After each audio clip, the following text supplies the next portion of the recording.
A 3 and a 2 and a 3 and a 2. Hey, Welcome Chris, in, are you going to tell me when we're live? Because you should live. tell me when we're live so I don't say anything really messed up in front of the people. We're live. What? Right now? But yeah. And 3, 2. Chris! You technically did you just say it? What? Did I just say 3, 2? You did. Okay, I just wanted to make sure. You did it twice. For a second, I'm like, because I heard you said say the first time you said 3 and a 2 and a... Because then you said it. And then I said it. And then you like, came wait a back and second. said it again. Did I really say it? And then yes. Yeah. Hey, welcome in, You everybody. came back and said it again. You're doing your due diligence. That's right. You're diligently doing. We've got Your Nicholas, due Super Duper John. Nicholas, thank you so much. 92 months. Wild. Thank you so much for that. Rattle can. 92 months. I don't believe it. We've got a lot. I don't believe it. I don't think I believe it. How's that look? I had to readjust the camera because Jordan was on, but I think I readjusted it proper. Perfect. Looks like it might be able to pop in. Like if I go to... yeah, right. There it is. You want me to come up a little bit? There it is. I mean, I'll make it work. I'll make it work. I can do it for you, Jason. Yes. Jeez. Avian, what's going on? Avian says, by the way, Jason, Chris, and Baby J were total gentlemen. They did Hobby and Company proud, and no shady business happened. Thank you. It looks like my check got to you, Avian. That's good. What? I paid good money for that comment. What? Hey. I mean, if you're like, what? Like you're buying the love? Is that what's going on here? I bought the comment. You bought the comment. Right? Okay. I think that's what that is. Wad, what's going on? Welcome back, Jason. Wad says. All right. Hi, everybody. How you doing? Sasquatch Paints, Rocco, Xenobon, Emerson. Whoa. Sasquatch Paints Rocco? Is there something I missed? I was going quick. Jeff Before Dishonor, Sarcastic Grandpa, Tech Badger, Gilborn, Sidious Big Bob. Paint, serious painting again. That's right. Back to the seriousness. Lumberjack, yes, I'm getting over some play sickness games. from this last week. I sound way worse than I actually am. They all mouth kissed or something over the weekend because it was like everybody was sick. Yeah, something hit us hard for some reason. All those nerd cooties. Skinner, thank you so much for 20 months. Sigavax, what's up, my man? 20 freaking months. That's a lot. What are you doing, Jason? I think we'll work on this guy. This guy's really cool too. You were kind of in a trying to figure out what you wanted to do. Yeah, I have. I've been working hard on other things, completely mined out of the thought of painting today. Not actively thinking about not painting, but when it came time that it was like stream time, I was like, I don't know what I'm doing, Chris. What are we gonna do here? We have a couple things. At some point, we're gonna paint up that Conquest model all very nicely, right? We finished this. We finished that. You said you were gonna do snow on that guy at some point. I probably want to do some chipping on the armor and stuff too. But why don't you do some chipping and teach us how to do some chipping? I like that idea. But because I said I liked it, he's not going to do it. You should hold your cards closer to the vest, Chris. I'm just saying. I would be so upset with you if you chipped. If I chose to do this. If you choose to show us how to chip armor, I'm leaving. Yeah. Which, that could be a chat, benefit. Here we go. That could be a benefit. Here we go. Time to chip. Are you really going to do some chipping? Is that really what you're going to do? I could. I mean, that would actually be cool. I could. Or bad. Boo. Boo. Boo. Or bad. Boo. Boo. Boo. I don't want you to do that. But maybe you should, because that would be good. Jason, how do you chip vehicles? What? How do you chip vehicles? Like, how do you do chipping? Well, I don't know, because I don't have a vehicle in my hand, Christopher.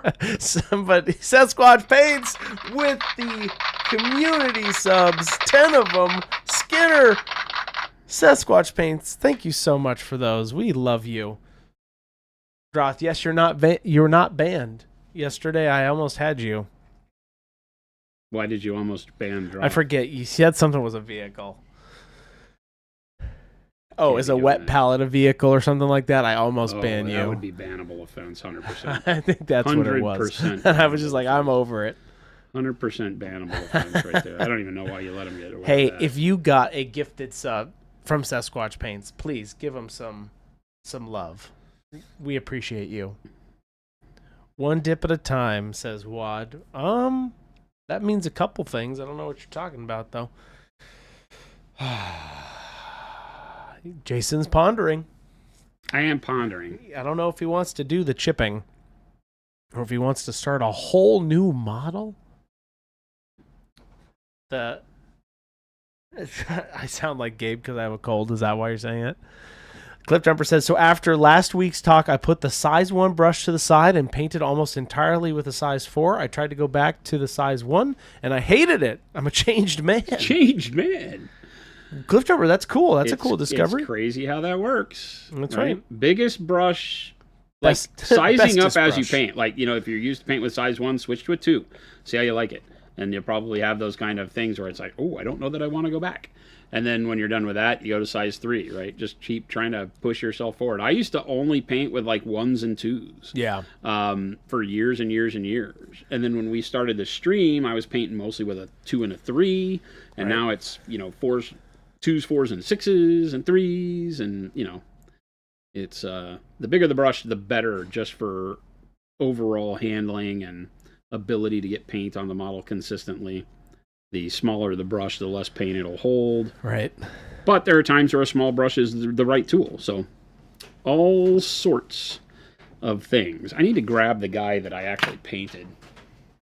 There's one of these dudes that I painted, right? Pikmin, what's going on?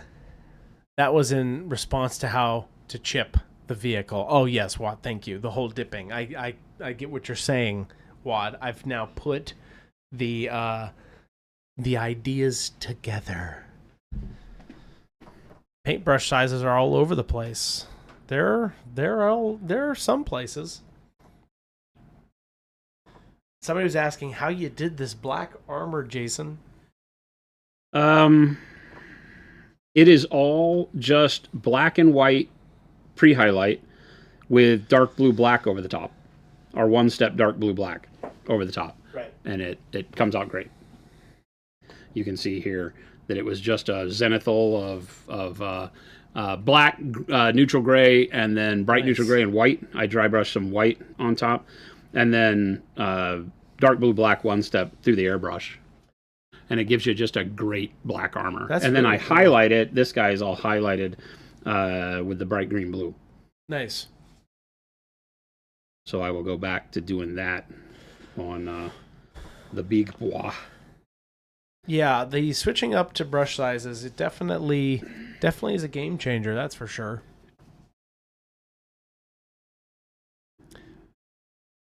I need to just buy a few number 3s. I'm already retired my OG Dauntless. Nice. I just cleaned a bunch of my brushes. What? I did. Actually, I deep cleaned some of my brushes this week because I've been working on my hogs. I'm having fun with your voice being all messed up. What's that? I'm having fun with your voice being all messed up. Why are you having fun with it? Well, it's just it sucks. You're all I know. It's not fun good, for actually. me. It's pretty good. I can talk lower. I think I'm going to try burgundy over the top. Man, it stinks. Plum Crunchy, I need some new brushes. Great segue. If you are not familiar with our store, because I know you are, Plum Crunchy, why don't you go grab yourself some brushes right now? I would. I just did. I cleaned them up. Ding, ding, ding, ding, ding. And get some goop while you're at it. Fuzzinator, welcome back, Jason. Baby J stream was the Wild West yesterday. False. It was proper, and it was neat. It was clean. I understand. I know. I'm familiar with the lies they tell us. Jason, why? Christopher. Edfo is asking, how is Death Jack looking? Same. He put it to the side because he looked at it and he's like, I don't want to do all that trim. Yeah, correct. Correct. Wad said, how was the Adepticon picnic, Jason? Did Good. the bad air get down to you? It made it to where my trip into town was a little bit rough. Oh, yeah?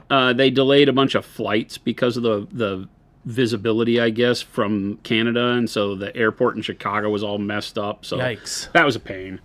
But no, it until maybe Sunday or something like that, it was actually not too shabby.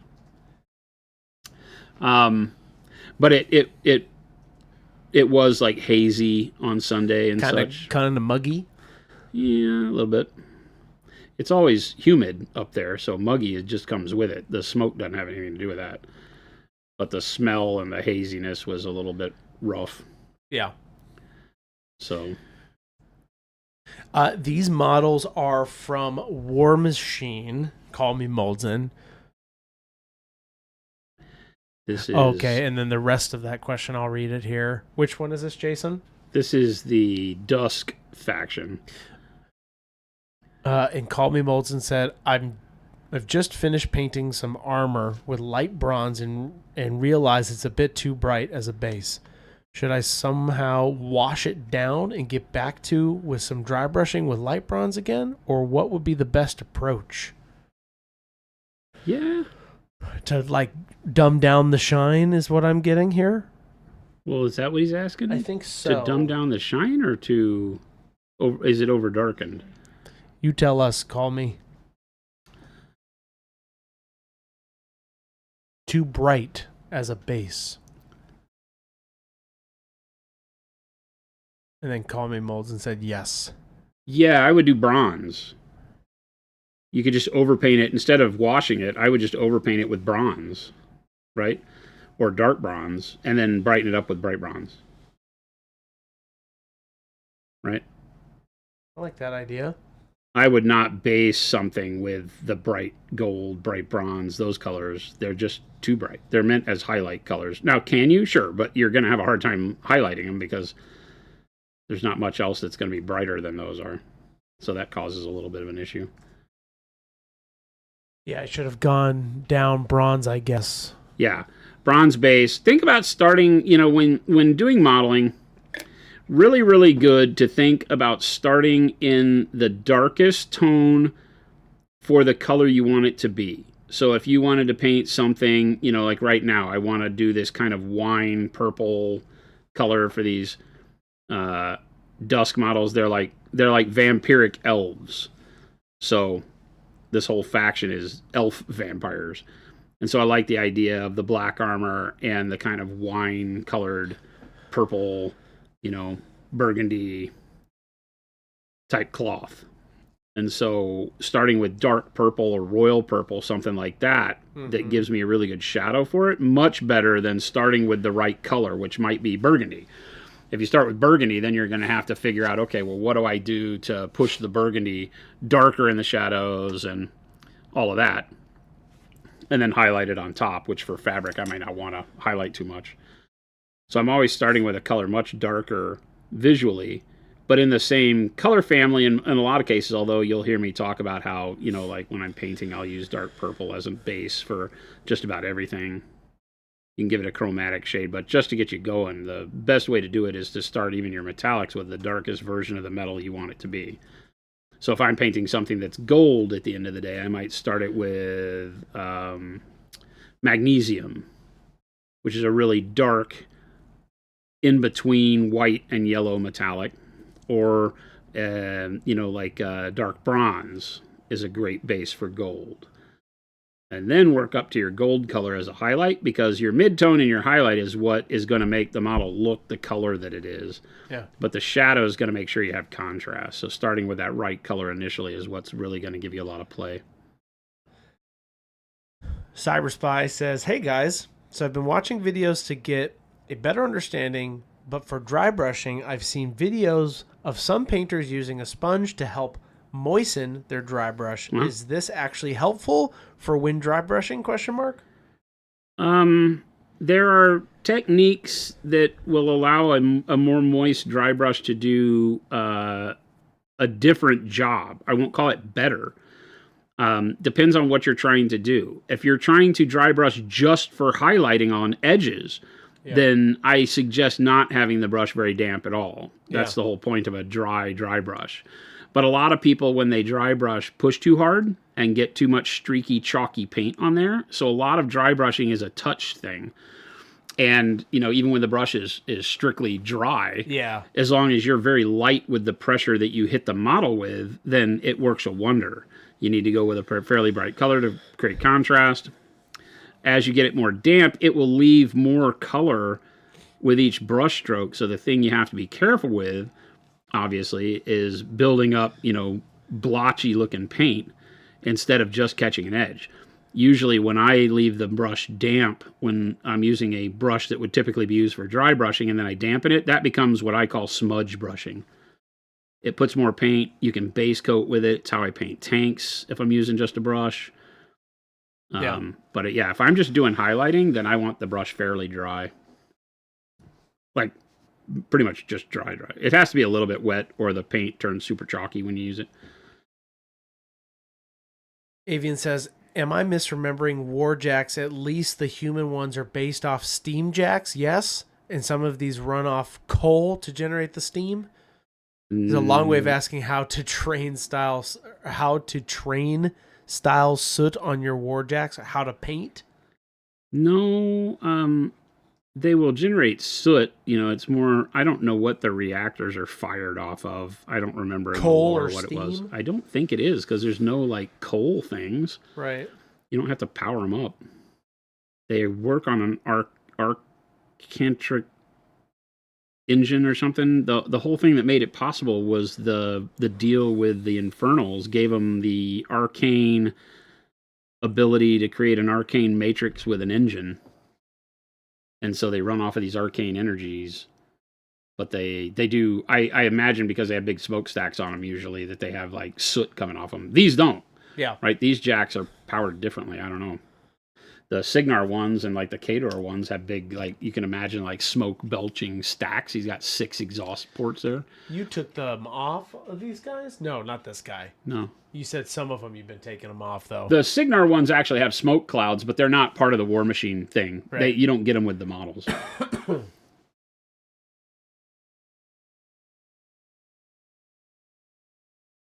Those are some third-party 3D print thing. And they don't really stay on the model very well, so no. I got rid of them. They're very fragile.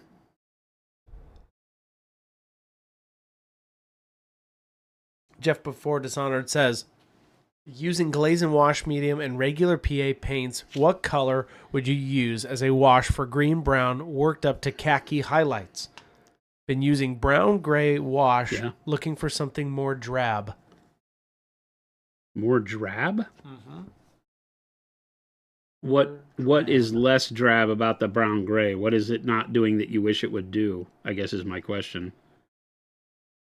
Yeah. Because you really have, like, you know, the petroleum brown or regular brown.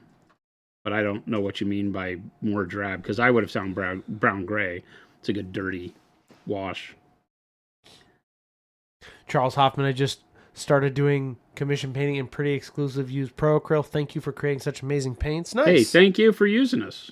That's awesome. Charles Hoffman, thank you so much. Congrats on your commission service. Hope it goes well for you. Yeah, that's great. Jeff Before Dishonored says, more green, I guess. I think maybe petroleum brown because it has a greenish yellow tint to it, so that might do it.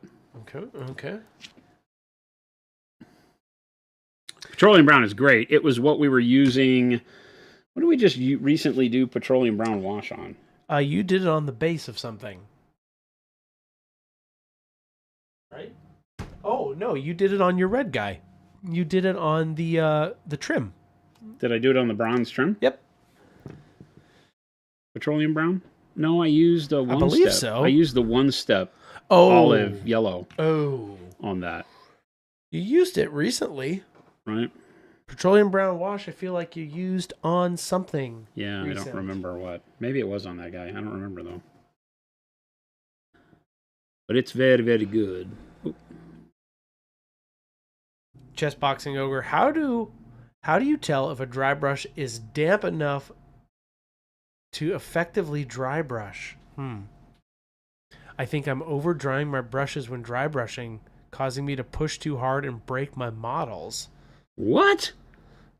If you're pushing hard enough to break your models, yes, that's not good. I can't imagine that amount of pressure on a brush. That's what we would call very heavy-handed painting. So you want to pick it here. Hang on, let me get rid of this brush load of paint, and I'll show you how I would load a dry brush. I don't really have anything to dry brush, but we'll figure it out. We'll do it together, Chad.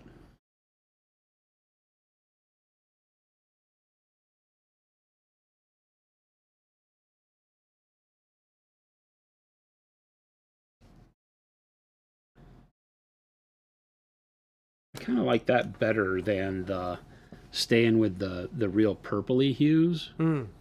I like it. With the black armor. I stayed this one with like kind of like plum. Yeah. You know? Uh-huh. But I kind of like it with the burgundy. I think that looks good. On it. I dig it.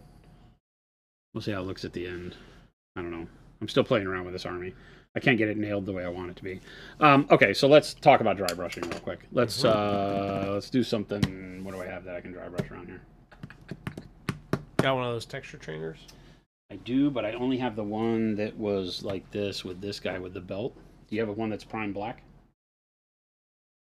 Oh wait, I have. I do. Yeah. Here's one. You've used it before, but the armor's good. Black. Oh yeah. Do we want to do it over this? You had this one because we were shooting videos. Do you care? Use this one. Use that one. I haven't used it. This is the Wicked Witch of the West. Yeah. Or East. I never remember. They're all wicked. Teach us how to load a dry brush. I think that's what you're getting at. Yeah. Okay, so let's just do white. It's easy to see. Mm-hmm. Easy to see. And it's right here. Boom. One of the best dry brushing paints on the planet. Our heavy body titanium white. Put it on here on the palette. Whoop. Okay. Okay. Ready? Okay. All right, so I'm going to take a DD3 here. Big dome dry brush. Okay. If you're using this kind, I'll talk about the flat dry brushes too. We'll take a BAB as well. Or a DA2. Right. Take a DA2 as well. DA2 obviously much fewer bristles in it, right? Because you've got a huge dome dry brush and this one, right? So they're going to operate differently in the way that they feel. So the first thing I'll do is I'll just get a little wet. So, you know, stick it in my water and it's wet now. Lots of water. Then we'll take a paper towel and I'll do like this and then see how much water comes out of it. Dampens that all up. And then for me, it's just kind of a touch. I'll just rub it on my finger and make sure it doesn't feel too damp, but it's not dry. Like it can bend really easy. But you'll notice it doesn't give any shine to my skin anymore. It's not wet enough to actually give me any color there. Then I'm going to get my paper towel.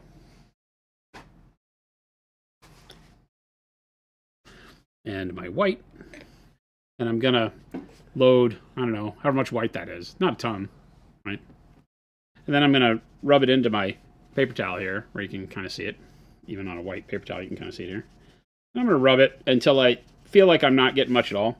And I might come over here on my finger and just kind of hit it a couple times. I'm still getting some paint, right? Mm-hmm. But not a lot.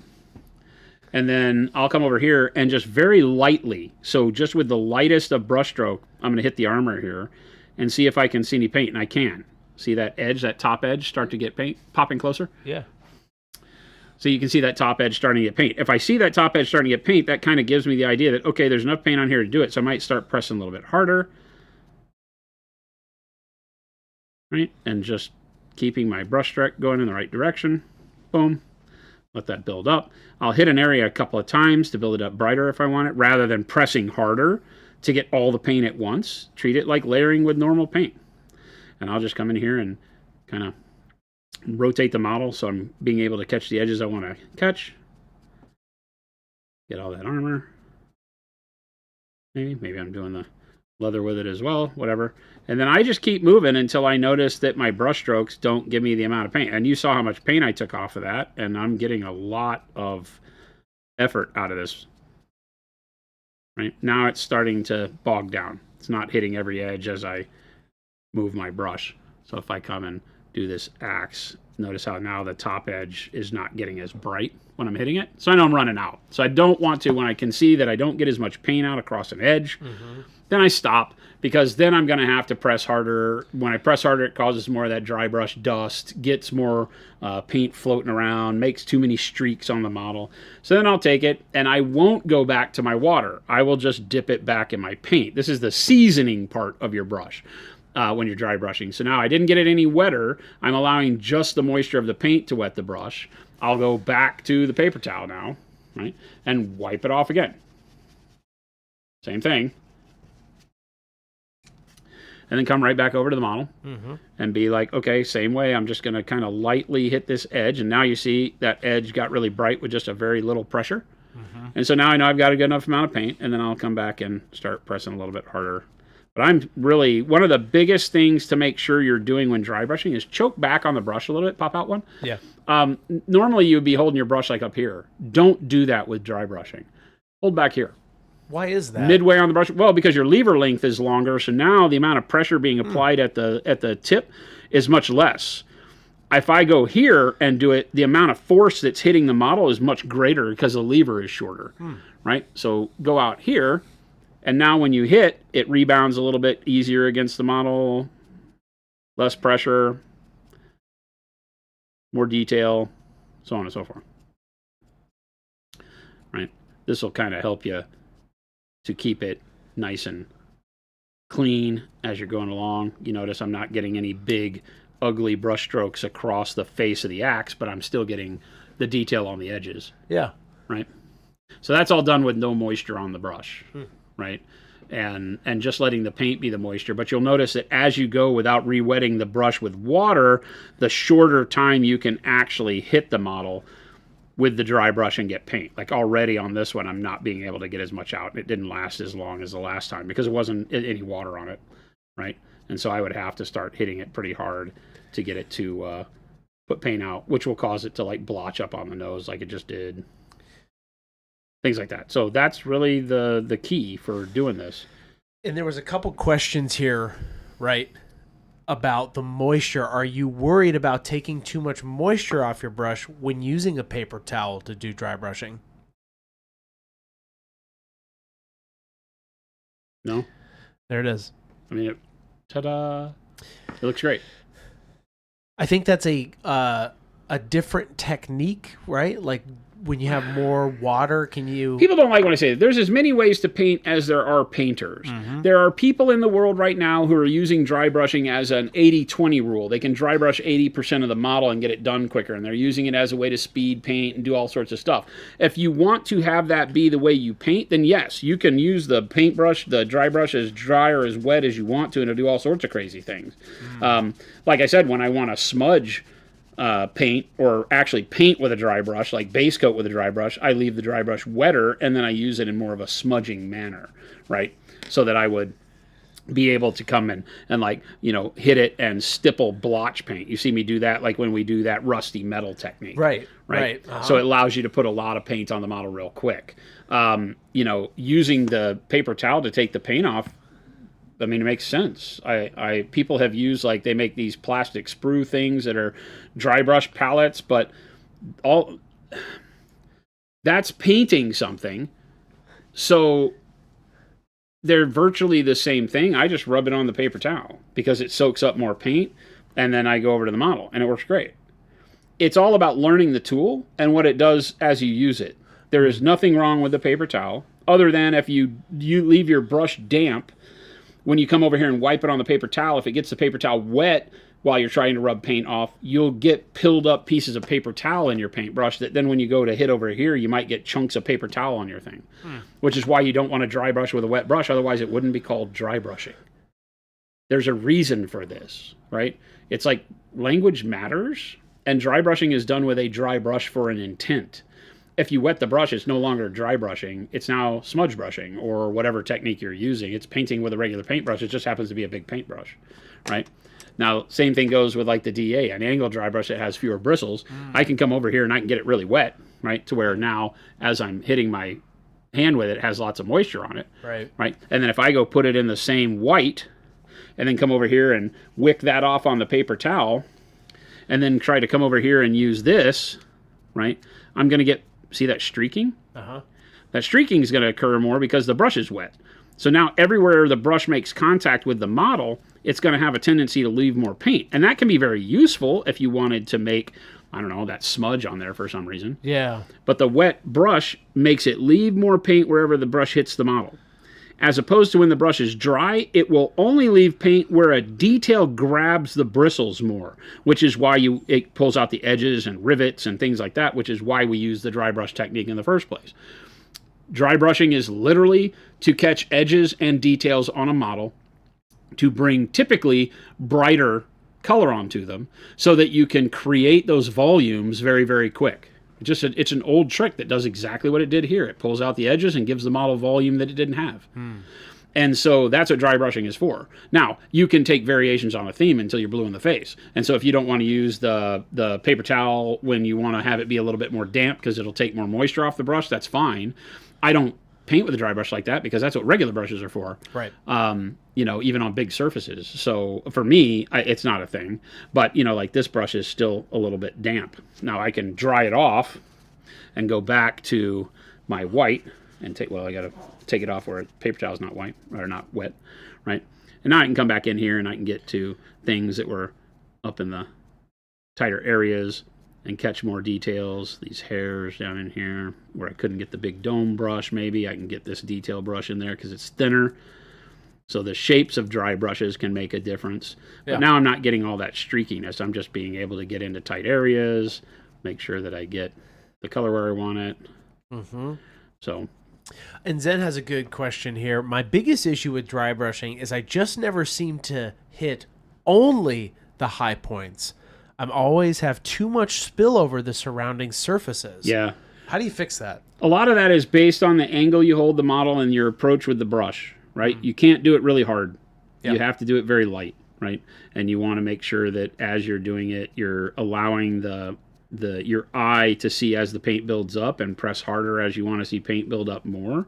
So I always hit like I said initially, just hit the model very lightly.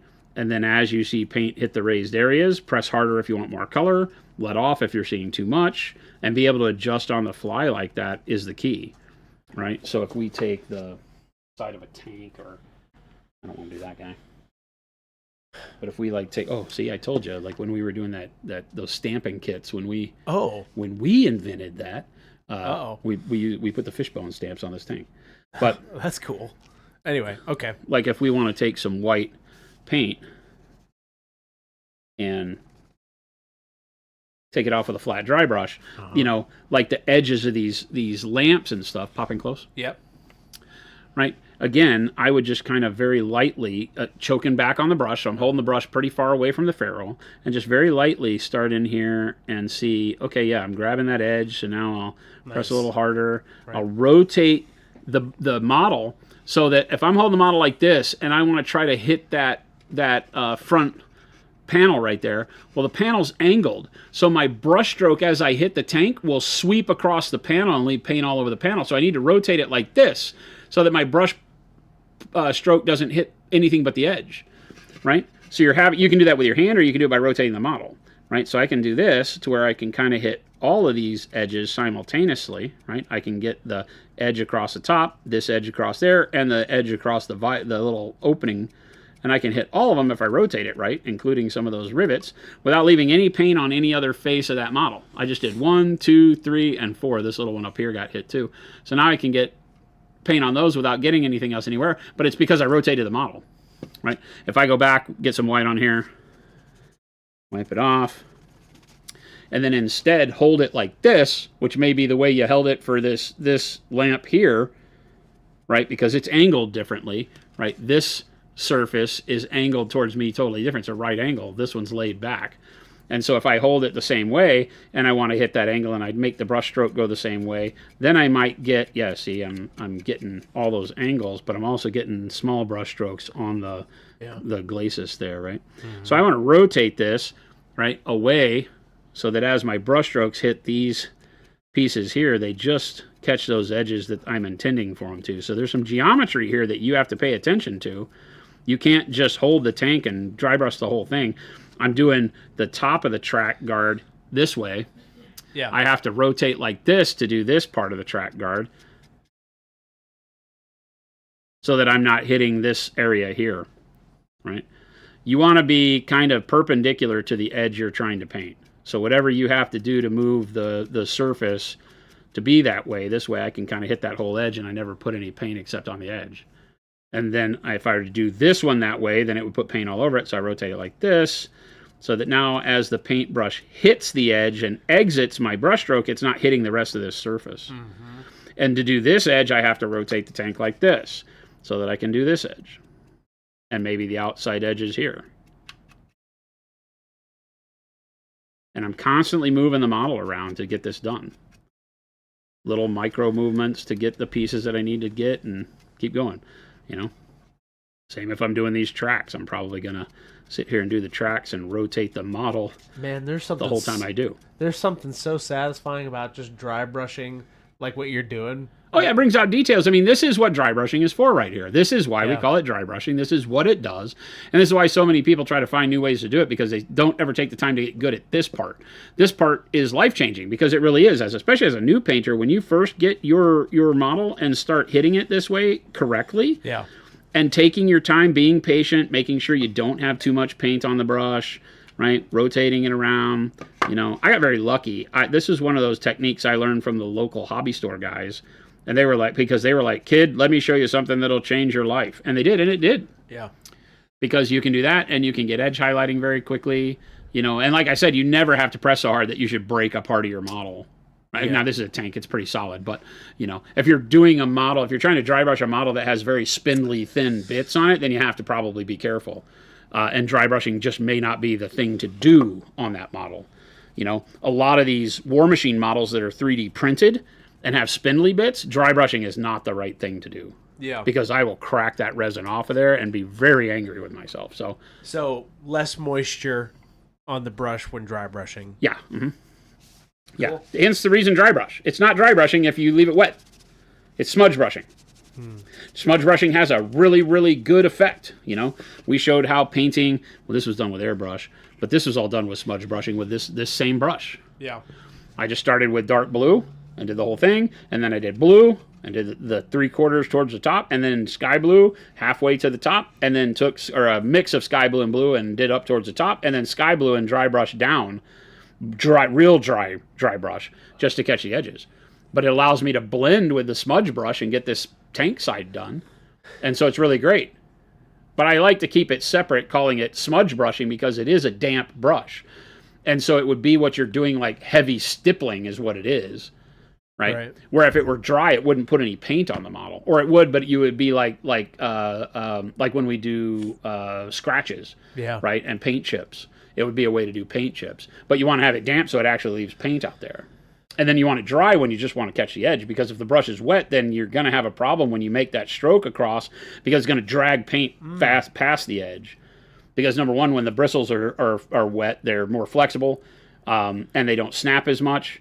And then also the paint is wetter, so it's easier to pull it along the edges of a thing and have it drip down so it'll look like drips or rain hits or something.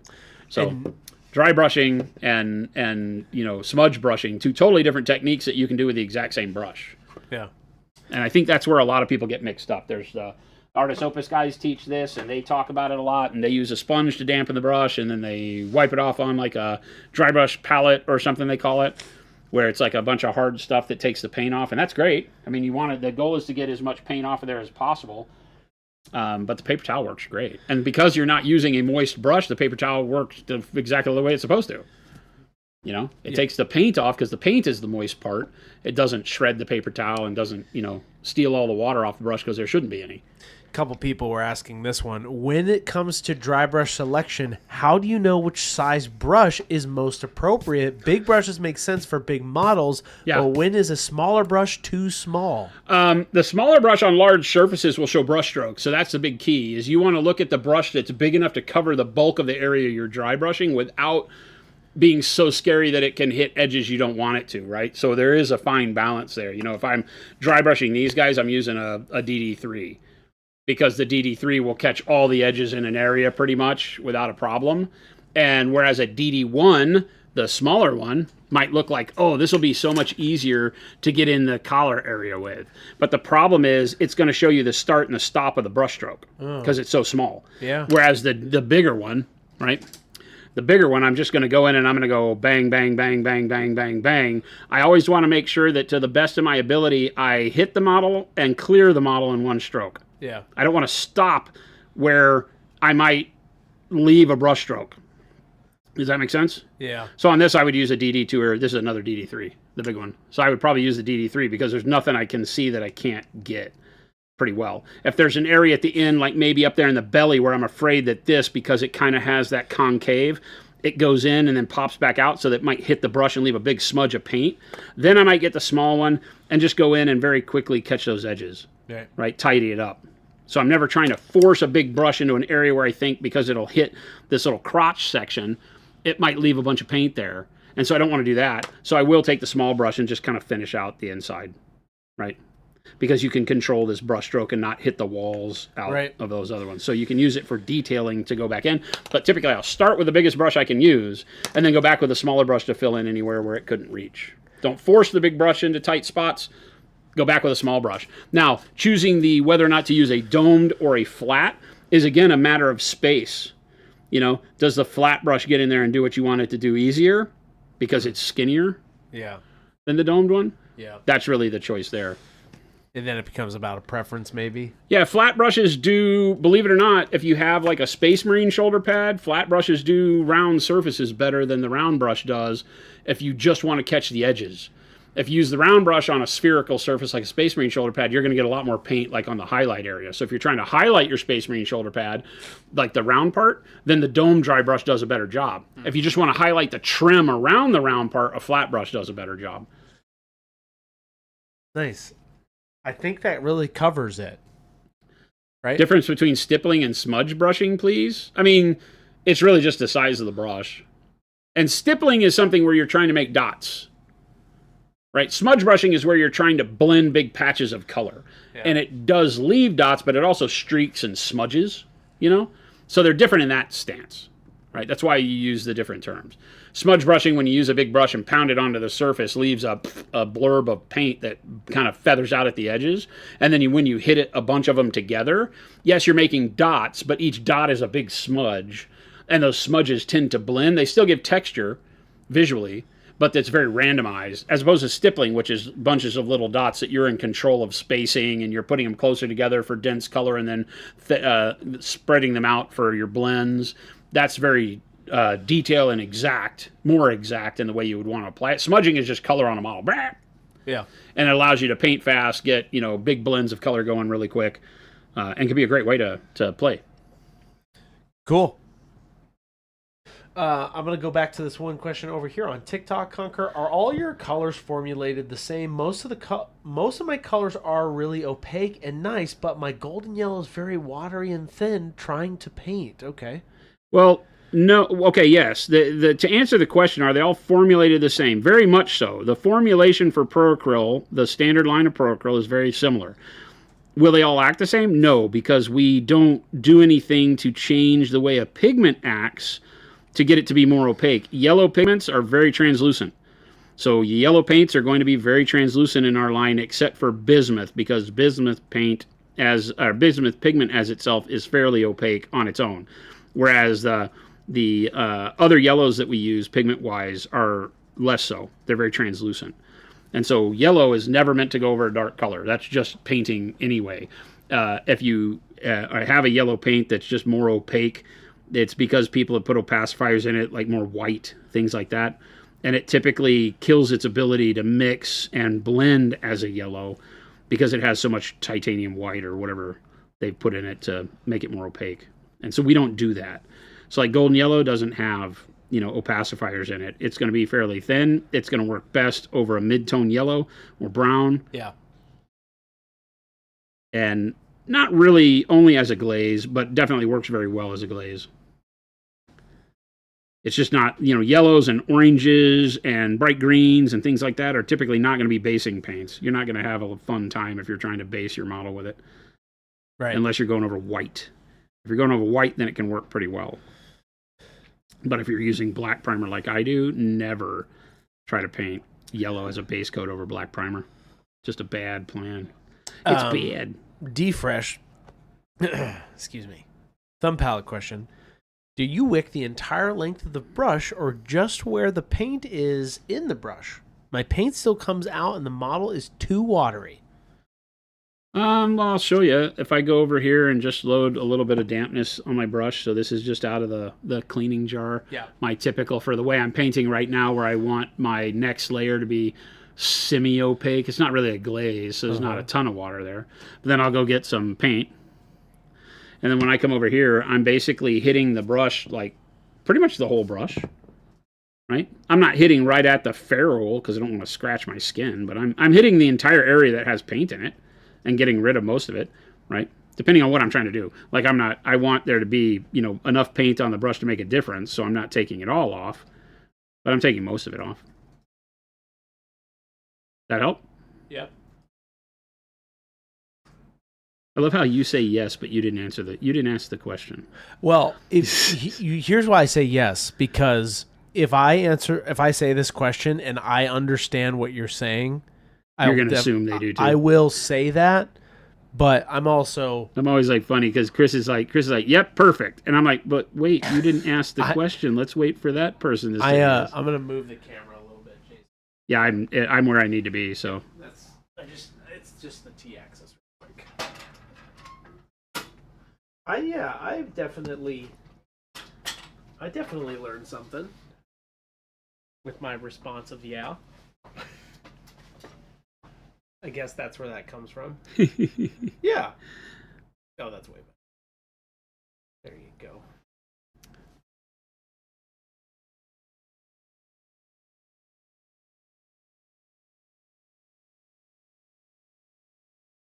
Cool. I think I'm leaving moisture in the belly of the brush, says D-Fresh. Yeah, you got to press pretty hard.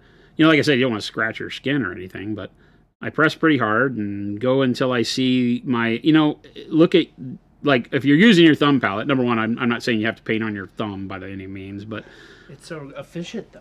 Yeah, I've just done it forever, so it's just what I do. And it's right there in front of me and doesn't require any new tools. It's almost like your skin's the perfect texture of wicking. It does, yeah. And so I treat my thumb like I would the model, and so when I see the paint respond on my thumb the way it would respond on the model if it was the way I need it to be, then that's when I go paint on the model. So that's what I'm looking for. I'm looking for it to give me the right opacity and the right flow on my thumb.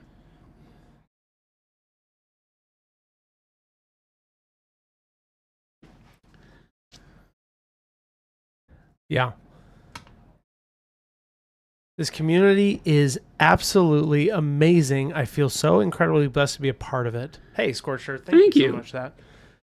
I just so that everybody knows, I wanted to go back a little bit. When Jason kind of goes on those demos and when I'm capturing something, if I missed a question because I said I'll get back to it, definitely re-ask it. I don't want to derail the train, especially when it's a question that I can turn into a spot, because you guys ask it a lot. So definitely, if I missed a question, restate it for me. Yeah, we're never trying to ignore you, is what he's saying. So always come back and ask your question again if we passed it up. We know when the gold shows up. Rocco says, question. Jason, do you ever regret making your hobby into a job? I'm considering commission painting, but worried it might ruin my passion for the hobby. Okay. Great question. My answer is no. Not a day goes by where I am not thankful that I decided to start Monument Hobbies. Now, I do not paint for a living. and I'm going to make a big distinguishing mark here. I come on stream and I paint with you guys, and we teach and have fun, and I love this. I do not paint for a living. I never tried to paint for a living, but I did add painting for friends and commissions as a way to earn money into my normal life for a while, and it was one of the worst things I ever did. Because it did sap my soul, because there's a difference, because I come on stream here and I paint what I want to paint, right? I grab a model that's rule of cool and we start throwing paint at it and I have a great time, and boom, we talk about stuff and we dry brush my thumb and a tank and the old Wicked Witch and whatever. And we get to have a lot of fun and experience all of this together, and that's great. It's different for me personally, and this is not everybody, but for me, if you hand me an army and say, hey, I'm going to pay you $5,000 to paint this army for me, and my eyes light up and I go, great, $5,000, that's great. And you give me an army and I paint it, but halfway through that army, I'm going to be sick of it and wish I had never said yes, because it's going to be something that most of the time I don't want to do. It's not my army, it's not the colors I wanted, it's not how I would do it, blah, blah, blah, blah, blah. Right? It's on a timeline, and I don't like to paint anything on a timeline. So for me, that's not a good thing to do. So I would just say, we talk about this a lot. When making any of your passions into a commercial venture, a passion project, be tough and ask yourself the right questions and be honest with your answers. If I'm painting and I need the money, and somebody gives me something I don't want to paint, am I going to be okay with painting it and still doing the job the customer expects? Because the whole transaction is you delivering quality to your customer. Yeah. And so if ever there comes a time in that transaction you can't deliver, you're in the wrong business, because your customer deserves what you promised. That's what I'll say. And for me, I was not able to give the customer what they were promised because of my own personal leanings and getting tired of doing it.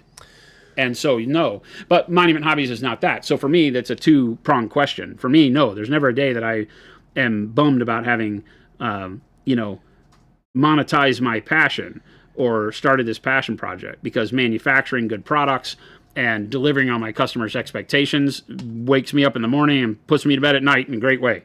So I think the whole team here loves it the same way. We love when you guys come in, and Scorched Earth says that this community is such a great thing to be part of. That's part of it. When people say they try Procro and they use it every day, that's part of it. I love what I do and would not trade it for the world. So. Yep. Game Delay says, this is why I will stay a lawyer and never be a real commission painter. Yeah, it doesn't mean you can't paint for your friends and do some things every now and then. And sometimes it's heck, we've done it for people here where they're like, hey, I have this model. I know you want to paint it. Would you paint it for me? I painted Phil's, what was that guy? Usharan? Usharan. Because I was like, I want to paint that model, but I am not going to buy Flesh Eater Quartz. So, right. I'm not going to go spend $180 million on that GW model just so I can paint it. So, but it's a cool model. And so Phil gave us his so that we could paint it, and that was great. And I had a great time, and he got a great model out of it. So, I love doing that still, but I would not commit to. We have a lot of people in the community. They're always messaging me saying, "Hey, but what if? It doesn't scare me to pay you $5,000 to paint a model." And I'm like, that's just dumb, dude. No. I can give you names of a lot of people who will paint just as well as I would. I get that people would like to have a model painted by me and all that, but it's not what I do. And I'm always just really worried about, not delivering on that promise. That's the hardest thing for me. I never want to have anybody get something for me and wonder if I was boned out because, I had a deal once where I did graffiti art.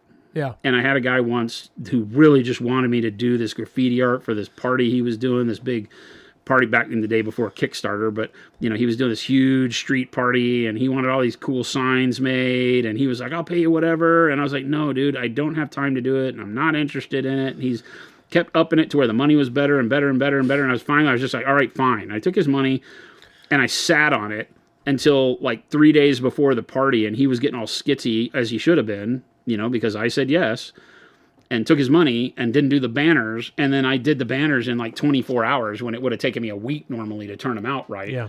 And so I turned off an inferior product and I gave him his money back. I gave him the banners, which unfortunately giving him his money back didn't help because he needed good banners and he trusted me for good banners. And this was when I was 22 years old.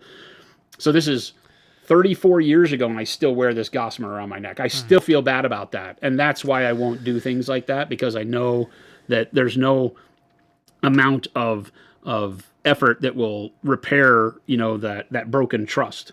And I hate doing that. It sucks. It makes me feel bad. It makes them feel bad. So no, I don't like it. No, that's a good way of putting it. Sorry, I get very passionate about that. No, you don't need to apologize. That's great. Words of wisdom. Charles says, any advice you can give to help me get a uniform edge highlighting? I use the belly of the brush, but I feel sometimes it's too thick for certain spots. Sure. Edge highlighting. Uniform edge highlighting. Yeah. I mean, a lot of this is kind of along the lines of what we were just talking about with dry brushing and making sure that you're rotating the model around. And, there's a lot to pay attention to when painting, because the brush unloads paint differently based on where you hit the model with it, how much pressure you apply. We're always talking about brush pressure and brush control and all these things, and they're so important. And so when I'm edge highlighting, in order to get a even line that has even thickness on it, a lot of times I'm not painting with the belly of the brush. That typically is not the case unless it's like a really big area. I'm typically using the side of the tip of the brush, if that makes sense. Yep. And the side of the tip of the brush will give you the ability when you're not, having to draw the line. Sometimes you're having to edge highlight something that you can't get the side of the brush onto. But let's take something like this. What do I have here? What do I want to do this in? We have white on here, so let's do more white. Take a little bit of white. The base coat, just going up to O'Neill's, he used that undercoat he actually did with airbrush. The black underneath it. On these guys? Yeah. Yeah, the black and white is just airbrush. It's it's black, base coat, neutral gray, zenithal, and then white over the top of that. There it is. Right, so that I get black, gray, white. So I get a lot of detail on here just with the zenithal because of the black, the gray midtone, and the white edge. And then I also white dry brush edge highlight it too, so that the edges pop more on the armor, so that when I do the filter, because this is just a filter of dark blue black over the top, that's all the black armor is. It's literally our one-step dark blue black over the top of that zenithal, and this is what it gives you. So a lot of the edges are already bright enough. It makes it really lazy man's painting. So let's take a brush. Number one, I'm just, I'm going to get it fairly dry. I don't want the brush very wet because I don't want my edge highlights to spread. I want them to be fairly opaque and stay where I put them. I will take off most of the paint like I normally do on my thumb palette. And then when I come to the model, I'll try to show you here. It's hard because I can't see what I'm doing if I do. Maybe if I look over here and hold it so I show you the edge and then I bend my head over here. Maybe that work? Get back out further? Oh, no, my head's in the way. That's what it is. Okay, this is going to be tough. Let me see if I can do it like this. Okay, yeah, maybe. I use I start right here at the side of what I would call the side of the tip, maybe the upper belly, and then I'll just kind of do like this, and then I'll bring the stroke to where I fade it out as I get to the tip. Right, so it's side of the belly, down, down, down, and then the tip as it crosses over will let me thin it out, right? So I might press hard here to thicken it up where I want the shine spot, and then not as much as I come over to the edge.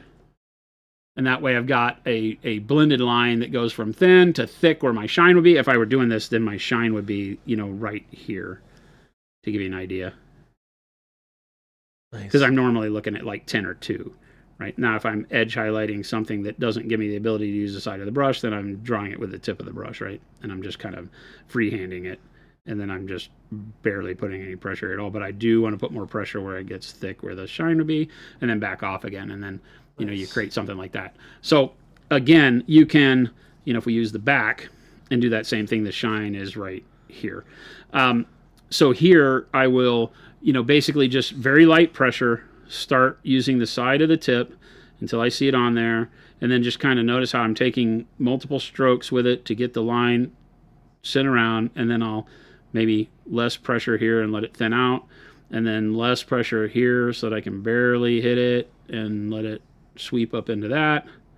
And then maybe if I'm doing it this way, do it like this all the way to the edge, and then maybe I finger smudge it to get rid of the thickness on that end. Right? And so there I've got an edge that goes from thin to thick to thin. And then once I have it dialed in and straight, then I go back and I'll press harder again where I wanted my thickness to be. And maybe I rotate. So, I'm typically at about this kind of an angle to the surface. Yeah. What would we call that? Maybe 30 degrees. Uh-huh. I don't think that's quite 45. Maybe it's 35. That's probably 45 there. Probably like 30 degrees to the surface. And then if I want the line thicker, then I go at a steeper angle. So I go maybe to 45 or 60 degrees, right? And then when I hit it, I'm going to cover more because as I press, it lets more paint bleed over the hard edge onto the flat surface. So I'll rotate it around, and then it'll thicken it up right where I want that shine to be again. So now I have thin to more thick to thin. And I'm always doing that, but I basically set it up with that first edge being something that I'm just going to come in here and use the side of the brush equally to define the edge first with the value. And then if it's going to be bright, like right down here in the middle, then I'll just kind of push a little bit harder, take shorter strokes, and now it thickens it up right there and then thins it out as it goes up. And I just reproduce that on every edge. Like right here, if the shine is right here at this tip, then again, I just kind of pull the line evenly first, and then come in here and keep building it up where I want that heavy shine. Harder on a small edge like that, but you get the drift. We also already dry brush this, so it's sometimes not going to need as much. Cool. That was great. And to answer Elfman, all of our streams go to our VODs page on our YouTube channel. So all of this, right when we hit the turn off button, it goes to that page over on YouTube.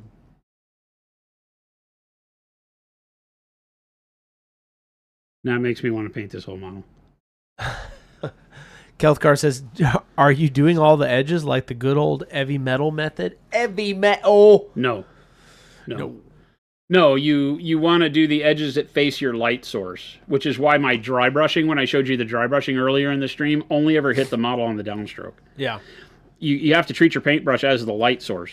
So the light's going to hit the model at the top and go through. It's never going to come from this way unless you have a light source down here. Right, so your dry brush, the biggest problem people have with dry brushing is they do this, they squib it, they go foom, foom, foom, foom, foom, foom, foom, and hit it on every brush stroke. Yeah. Now you're going to catch a light stroke on the bottom side of the belt here, right, and when you really wanted it just on the top.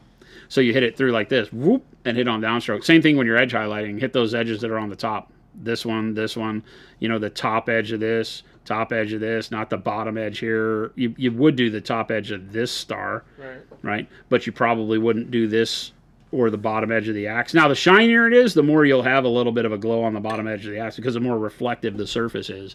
So if this axe were like polished, chrome edge, then you might do a highlight down here. But you wouldn't want the highlight down here to be as bright as the highlight up here. So if I use white here, I'd use bright neutral gray down here. Yeah. Right? You always want the top area to be brighter. Mudeeb says, this is a great community, but but this is a good wait one. A minute. I did this on purpose. But I wanted to add that I think Jason might be the best teacher that I've ever encountered out there. I've watched way too many videos and streams, and Jason has been the only one who's just made things click. He has a gift for sure. Thank you. I definitely second that. I take it very seriously, and I don't mean that in terms of serious teaching is serious. I mean, I take it seriously in trying to figure out what it is that makes it click for people.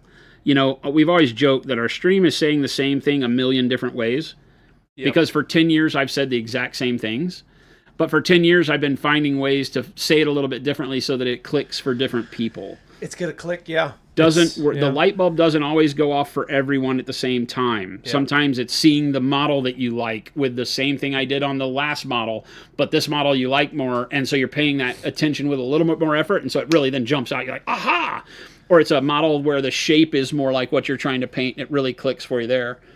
So yeah, I think that's really where my focus is repetition and trying to find other ways to really make it, the analogies to hit home, things like that. But thank you. That means the world. What angle does Jason use when... Stompy boy, thank you. When saying doing the wine color? What angle do I use when doing the wine... What angle am I painting at? Oh, great question. I don't know. I'm base coating, so I'm kind of, whenever I'm painting with a base coat, I'm like this. Yeah. Like if we pop in here, Yeah. when I'm painting with this is burgundy, and so if I get some on here, when I'm base coating, I never really think about it, right? But when I'm base coating, it's not perpendicular. I'm typically like this kind of an angle as I'm painting on it. So it's, I don't know, what is that?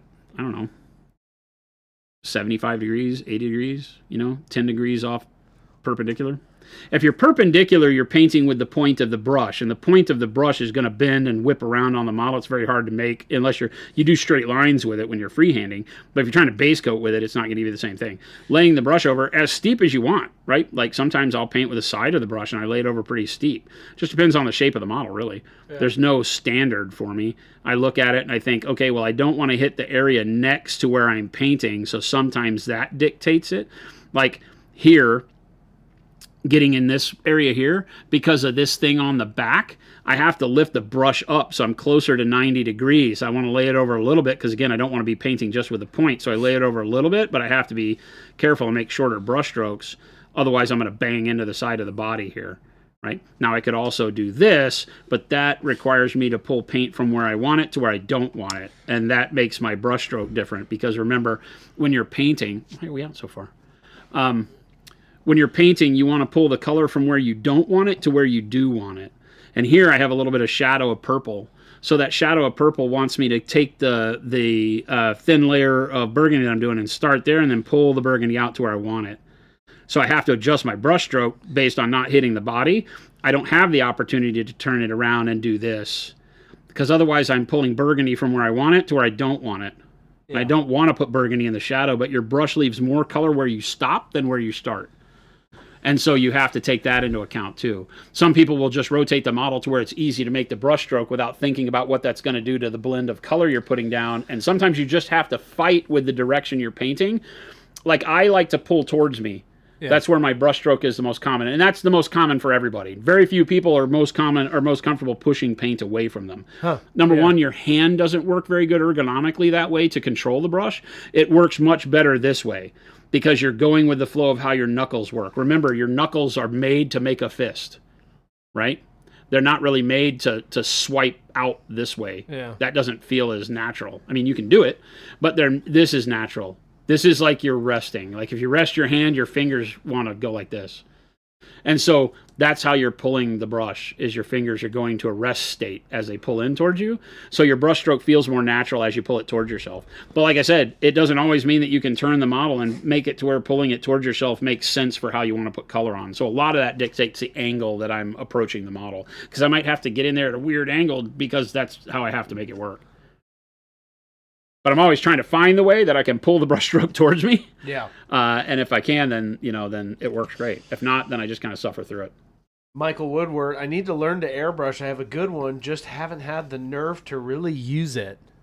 Oh, yeah. Fantastic tool. Yeah. And then going back, do you think, this is a great segue for this one, do you think, let me find it, do you think using an airbrush is really a good way to improve painting results, or can we achieve the same results on that Black Armor using only brushes? So I brushed on all of the dark blue black. I may have said I airbrushed it, but I brushed it all on. So the filter I put on this guy was all done with just the brushing it on. Okay. The white and the black pre-highlight could definitely be done with a dry brush. It's going to give you more contrast and more brush stroke, just because it's not as smooth as the airbrush. So you'd have choppier contrast on here, but it would look really cool probably, right? Yeah. You might get more texture on like the open areas, right? You might see more of your brush stroke because it wouldn't be as smooth like on these big panels. So, you might choose it for the Army. I think these guys actually would be very good because they have a lot of broken up detail on them, a lot of armor panels and stuff. It's going to look different on, like, you see the big sphere on his back there, that big open bubblegum looking thing. If that were out on his shoulder, it might not be as good to dry brush it. Airbrushes do a much better job there. Because this is all broken up, then a dry brush would hit all these areas really nicely. Yeah. So it would work pretty good. So no, you don't have to have an airbrush to do anything you see me doing, ever. really. It just is some things are easier. Filters are easier to apply when you have an airbrush, 100%. What else? Base coating, I think, is better done with an airbrush just because it's easier. It's just a nice tool. Yeah, it's just a great tool. At the end of the day. There's no other way around it. It's just a great tool. But it's just a tool, right? Is it something you have to paint with? No, 100% not. As someone, Tech Badger says, as someone who's a visual, hands-on learner, watching Jason demonstrates the skill has helped me understand concepts so much faster than if it was to read it and a how-to, especially when it comes to showcasing what it looks like when things go wrong or when it comes to paint consistency. Yeah, we don't, we're live here, so you don't go wrong. Nothing ever goes wrong here. No, I don't know what you're talking about. This is a very well-oiled machine. What are you talking about? Yeah. Go wrong? Tech Badger. I thought I made a mistake once, but I was wrong. But yeah, that's kind of the magic of being live and watching it live, is that you can work through those things, even though they don't happen often. We don't talk about the shoulder bit. Hey, whoa, Hey, yo. Whoa, Mr. Sicko. But Tech Badger, that's very kind of you. And that's exactly why we're here. 100%. Ooh, Stompy Boy, good question. I'm submitting my first piece to a competition at Gen Con this year. Awesome. I keep flip-flopping between it's ready and it needs more work. Sure. You'll never be done. It's her personal checklist. You definitely say, I'm done. At some point in time, I get tired of going back to it, so that's when I'm done. That's one way. Honestly, that's just the thing for me, is that I'm just done working on it. I'm just done. I usually get tired with it. I'm like, nah, I could stare at this thing for 8 more days and continue adding to it, but I need to be done at some point. So you just put it down. A lot of times it's that triage mentality at the end where you're like, okay, what are the things that I think are going to get me the most kudos? What are the things that have the most impact on the way the model presents itself? And work on those. And then everything else that, if you can't get it done for time, or you just are worn out, you don't have a good idea for things, at least do the things that are the major components. Like if I were painting this guy for a contest and really working up detail, the thing I would have to worry about is, number one, just the overall look of the armor, because he's all armor. He's 90% armor. So I'd have to have a good plan for the armor. Shine, lighting, whatever. The next thing is this flame, because he has this magical flame that holds this flail together on both his arms, right? Yeah. Or mace, or whatever you call this. So it has it is crazy. It has these blades attached to it, but it's flame holding it together, not chain. And so, you would have to have that, because that's a major component. Other than that, the rest of it is kind of irrelevant. The cloth is neat, but, whatever. I would make sure that I did the armor and had this flame dialed in the way I wanted it to, and then everything else is secondary to that. Yeah. So that's kind of my thinking on models when I'm going for it and saying, okay, this is what we're going to do. Tech Badger says, not Jason doing something wrong, but showing what something could look like when you do it wrong, like chalkiness. Oh, okay. I get it. Tech Badger. Okay, I got it now. Let's, Ogre says, Jason, will one step blue black completely cover all the details if I follow your black armor tutorial but use one step instead of the wash? Black armor tutorial and that use OG one step instead of the wash. Thin it down aggressively. And you can, because one step can do a really good job of becoming a wash. We showed you that doing it on the metallics here, where I shaded the metallics with it, but I thinned the crap out of it, right? Like probably 2 or 3 to 1 water to one step to thin it down, maybe even more than that. And it will do a really good job of becoming a wash. It still stains the surface more. So, it won't just go. But that, when you're doing that black armor tutorial, that's kind of what you want, is you want it to stain the surface more, I think. That's the whole point there. You want it to bring all of that gray and bluish gray back into feeling like black. So, yeah, I think it worked great. Jason? I basically started using dark blue black for all of that I do. I haven't used the transparent black or the black wash for much of that type of filtering for black armor since we came out with it. Jason, what black armor video are you talking about? Well, that's the one you would have to show them. There it is. Kublanger. Schlank. Right there. Great segue, Jason. That is the video. Very proud of himself there, Chad. That is the video he's talking about. Great black armor tutorial from start to finish.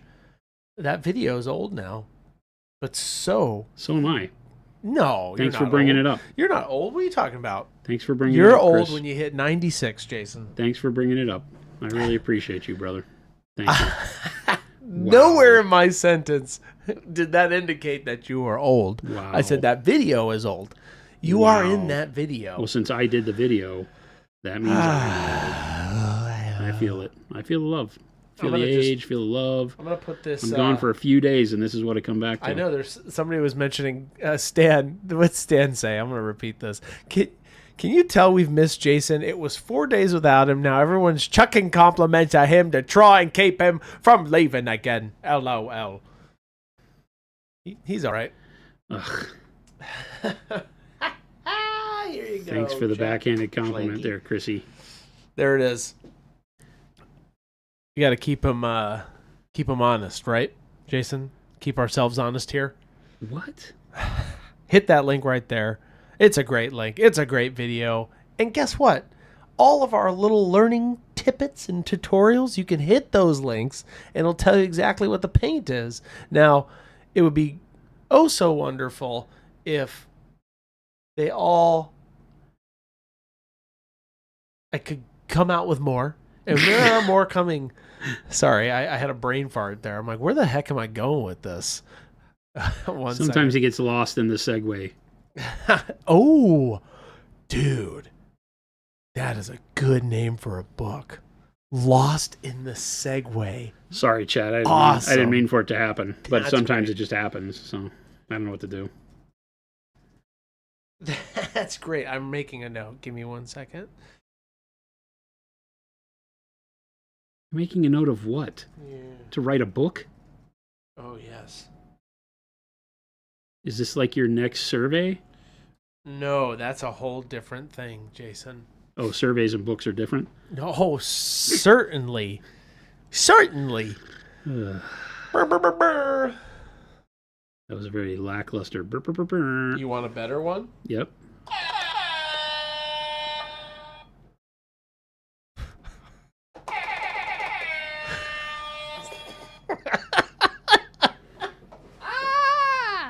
You want it? I think it best belongs to you. This is in courtesy of Super Duper John. I did not make this purchase. Super Duper John got this? That's right. Oh no, that's great. Oh my gosh, I couldn't have planned a better segue. Hit that button. It's so good. When he gave it to me in the store, it was so loud when I was testing it.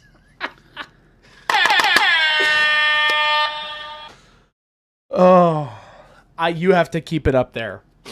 I'm gonna let you have that. That's your when you're hype. There you go. You either love it or hate it. That's kind of the whole thing behind that button. How you feeling up there? That is pretty good.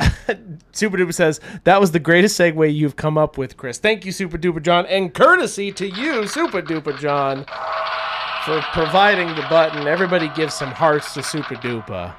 Or don't, if you think that's the worst thing that's ever happened in the history too much of power. humankind. That is the equivalent of the yin and yang sign, right? It's the one side is good, one side is bad, or whatever that thing is. I don't know. The light and the dark, the positive, the negative. Philip says, I'm very glad I was here to see the inaugural use of the button. It needed to come at an opportune moment. Now we can all calm down and bring it back to center. Get back to what we're here for. That's right. The paint, right, Jason? Painting. Painting. We take the pain out of painting. That's right. Super Duper John is... you know what? We don't need to give Super Duper John because I gave him a butt whooping on Friday. Did you beat him? Yes, I did. Super Duper John, you were supposed to come and represent, friend. What the heck happened? I beat him. I figured out how cheat? my... Did his pigs have 20 health? Actually, Jason, it started that way, and I remade the list, and it fixed it. Because every time I make a list, for some reason, my app goes crazy. Well, that's the weird thing, because I made a list and it didn't. I know. He's a cheater. Super Duper said those Super pigs Duper, are he's scary. a cheater. No, Jordan TO'd for us, and I figured out, Jason, how to use the pigs properly. It all clicked for me. They dive bomb, and when they're next to each other in a pack, it's crazy damage. It's crazy damage. Well, everything past the first one, yeah. Yeah, the flanking. Yep. Key rule is pretty fierce. You just can't get too many in on a model, but they're pretty fierce, Super Duper. O'Neill says, I have some trouble with understanding paint consistency. Okay, here's a great question.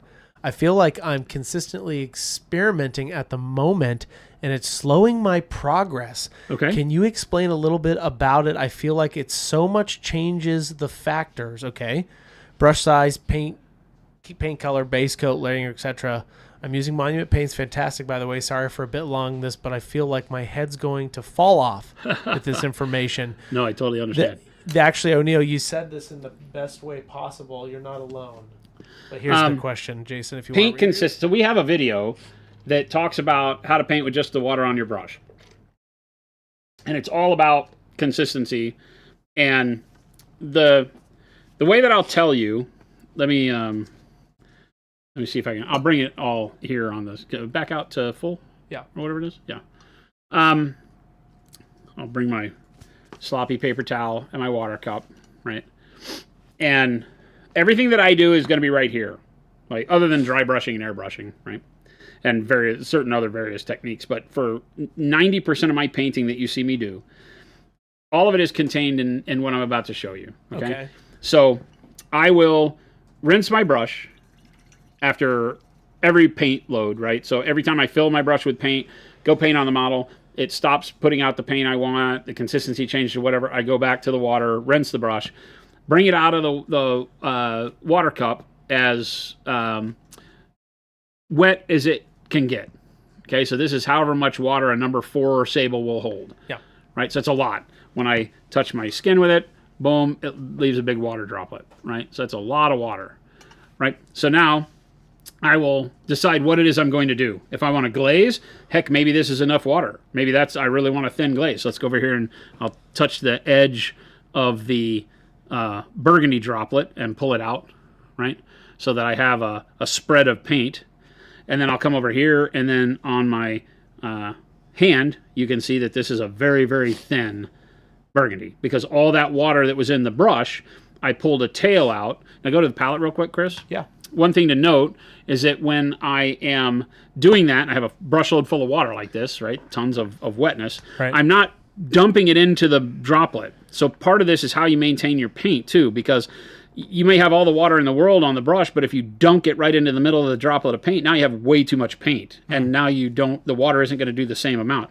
What you want to do is, if I do it with the dark hot pink here, just touch the edge of the droplet and pull it out to the side, right? Just the edge, and pull out your paint to over here and thin this pile of paint over here. Don't thin the droplet, thin the pile of paint that you've pulled out via that tail. Then when you go back to my hand, now when you do this, pop in, right? Now when you do this, now you've got thin paint and the water on there continues to thin the opacity, and that gives you the ability to glaze. So if I'm glazing, a lot of water on the brush, pull a tail out of the paint on the palette, and then take most of it off on my hand.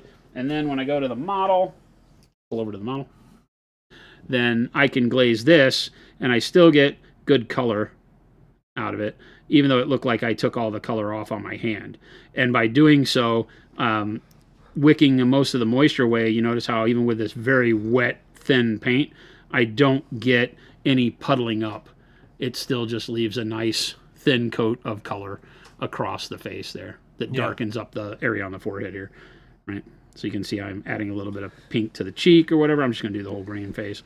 But you notice how there's no droplets I have to push around because all of that is on my thumb palette. And it's just color.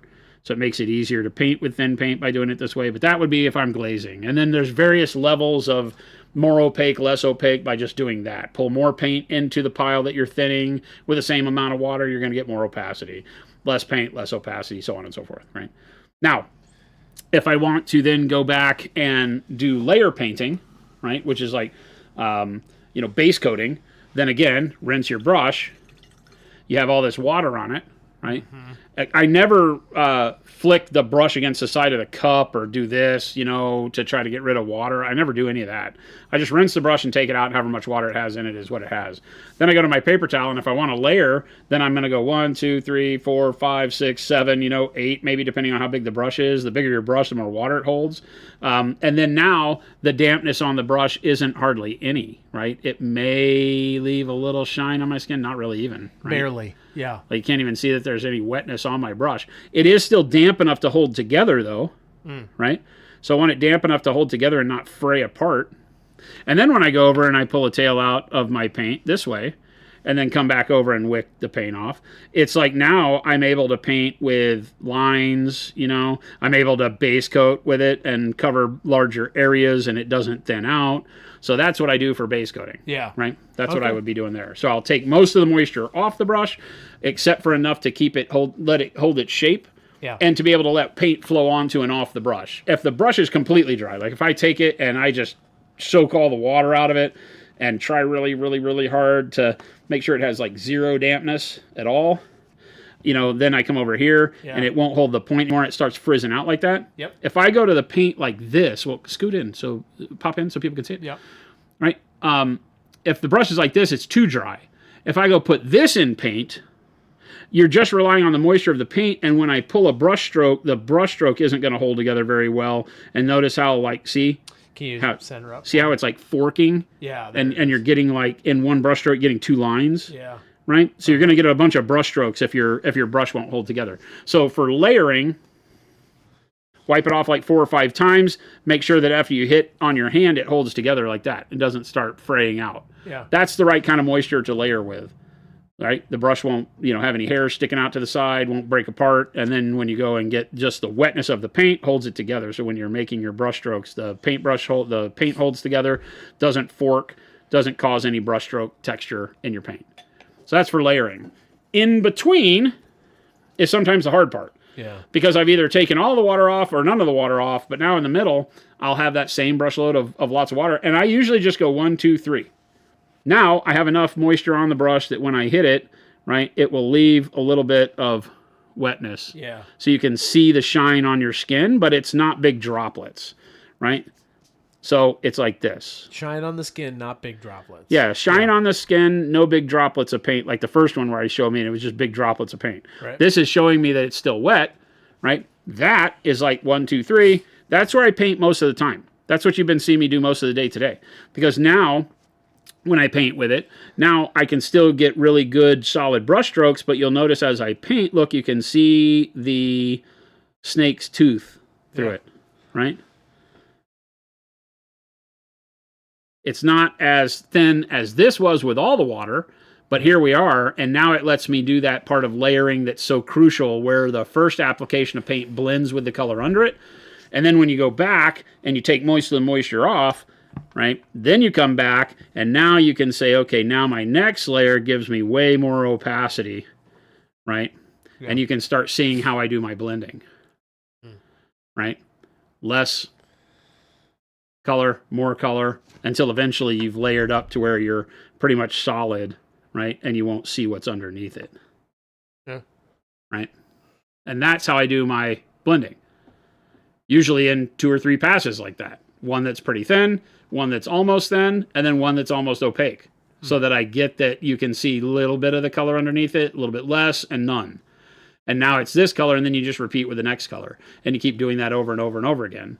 Right? So more water on the brush here, less on it here, and much less on it here. Nice. And that's 100% of how I paint. Well, 99% of how I paint. Like I said, dry brushing, airbrushing notwithstanding. There you go. That's what I'm doing all the time. All the time, every day. From 2 to 4 p.m. Mountain Standard Time. Monday through Friday, 2 p.m. to 4 p.m. Monument Standard Time. Well, which might be, if we get our way through Congress, it might be that it's just American time. I heard about that. We might not have to change. It'll still be America. Monument Standard Time, but it'll be like that way all the time. Instead of just everybody else having a go back and forth. Clip it. Chris, well, this answers a lot of questions for me, and I'm sure other people will. If you don't mind doing another video clip of the stream, of course. Yeah, sure. Yes. Like I said, it's finding the way to say the same thing in a way that makes it click for you. And here's the other thing. We did do this, specifically what he was talking about earlier. Where is it? We're not a cult. Don't spread your paint. That was a big one. This one is a great video. Well, he had mentioned this video earlier. So, very similar concepts there.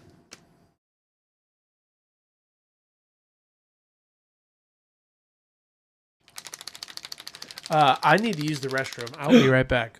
His mother didn't teach him very well. I'm going to yell at your mom. I've been drinking a lot of water. It doesn't matter, so have I. Hey. Straw.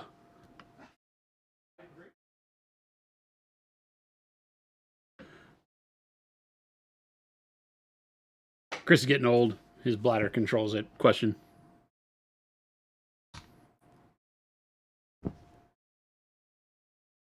So now same thing. Leave more moisture on my brush for this first pass with the pink, because now I'm creating quite a bit of contrast here. Is it this? That's where I'm at. Okay, I want to go this. Right? Because if I go right now with full opacity, I'll just get way too much contrast. So I want to leave a little bit of moisture on it so I can do what I want to here with a little bit of the threadbare. This cloth looks like it's all torn up, so I want to be able to do a little bit of hash marking here, but still have it be fairly see-through.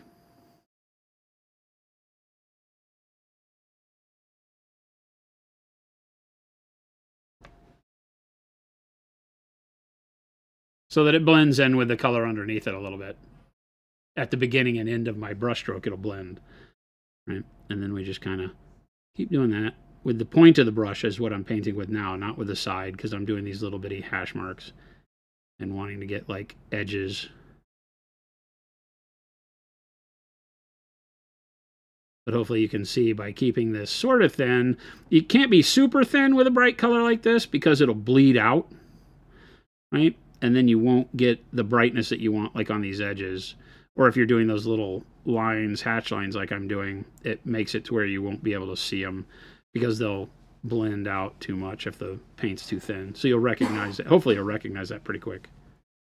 I'm back. One of the hardest things to teach about painting is that you have to always be looking at what's happening on the model versus what your expectation is, and changing your brushstroke, changing the paint, changing the the viscosity or the moisture on your brush based on what you're seeing. So if I'm up here and I'm noticing that these hash marks can't be thin enough because the paint's too thick on my brush, then I haven't got enough water on it, right? And so I need to go back and not try to force the paintbrush to do what I want it to do. I have to recognize that the paint's not right and then go change that. And then come back and start over, right? I'm liking that, though. O'Neill, that link I just gave you, after every stream, all of this stuff goes to our VODs page. You can always reference it back.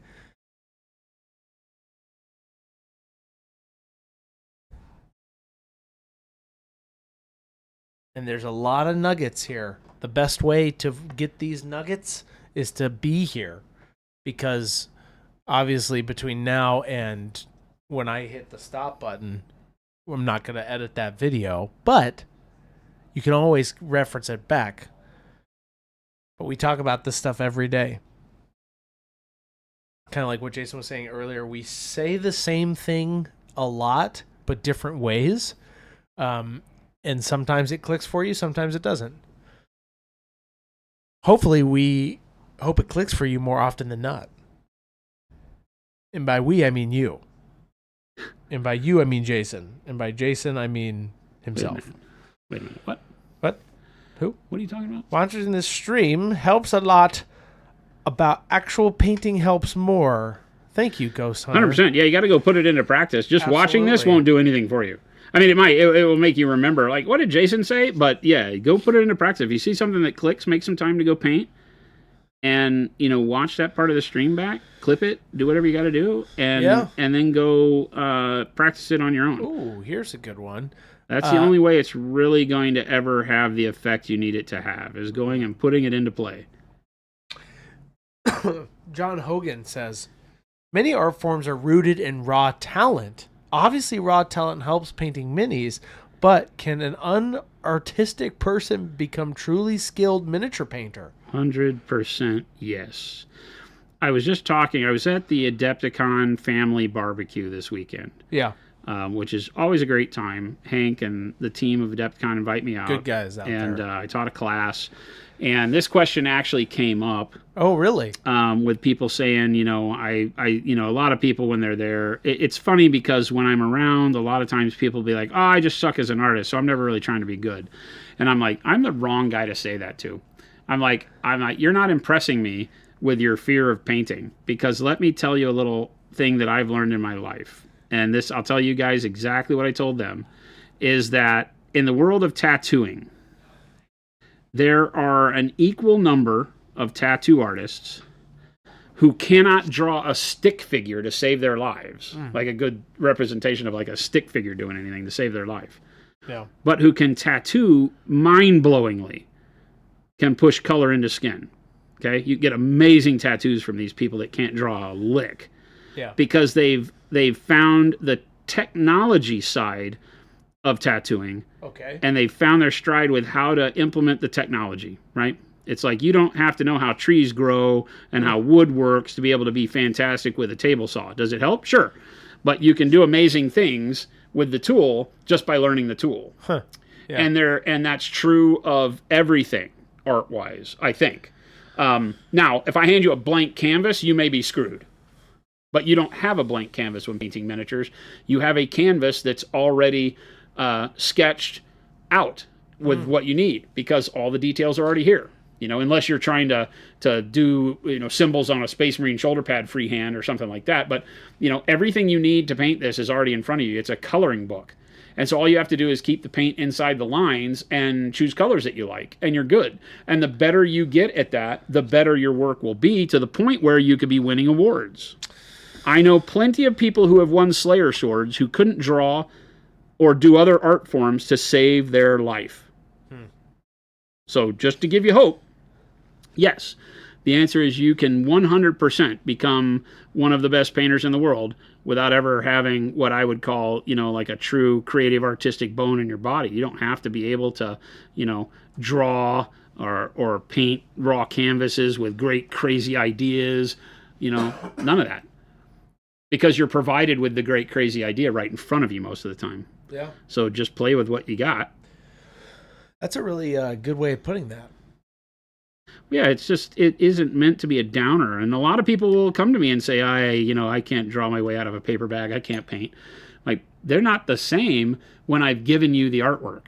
And this is the artwork, right? Yeah. This model is the artwork. So now go to it. Quit your bitching. There it is. Quit your bitching.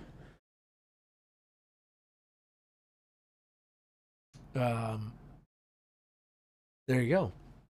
I don't know how else to say it. Put paint on the model. That's all it is, right, Jason? 100%. I zoomed out. 100%. Put paint on the model. What do we think? Do we like this kind of burgundy-ish one that I'm doing versus the purple one? Big difference. I like it. Big difference. It's kind of between the purple and the red, but it still has a lot of purple to it. It's very wine colory. Yeah. I like that. I kind of like it better. I don't want to say this looks more royal, which is good. This looks more dark earth. When I say dark earth, I think it feels more evil. I feel like it feels a little bit more evil. Yes, it does. And these guys aren't necessarily evil, but the look I was going for was more vampire, less. Are they not evil? No, these are the good ones. They're dark kind of evil. The ones that Jordan plays are the bad ones. Of course they are. Because he's a bad man. Heretic. Send him to the cornfield. You're a bad man. You're a very bad man. Heretic. Heathen. Super Duper says, seeing Chris's models made me want to dry brush more. Telling you. He gets a lot of work done. It's fun for me. Feels good. I was just talking about this yesterday. I discovered the joys of weathering pigments.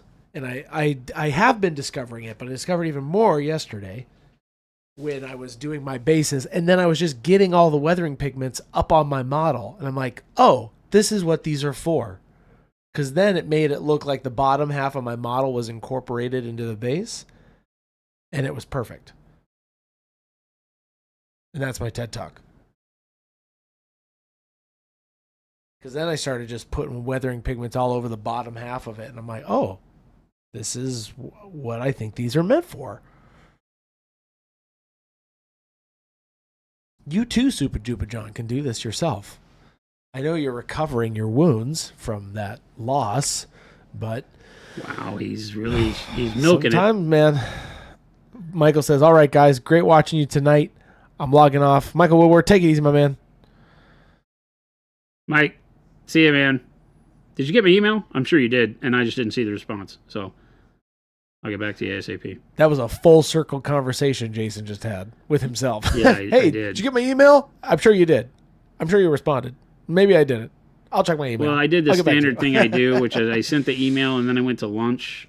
And then during my lunch, I was putting all those models on the table. Yep. Okay, Shadowcast. Okay, so here's a question. In your Just Do This video, you talk about glazing a thin color over your previous layer. You said you go into the recesses. Do you mean you glaze that thin layer from the deeper recesses? Yeah. Perfect. Oh my gosh, you guys are going to love this next video coming out. It's a blending basics video. I just added an intro to. And by we, I mean Ryan. And by Ryan, I mean I did a little bit for it.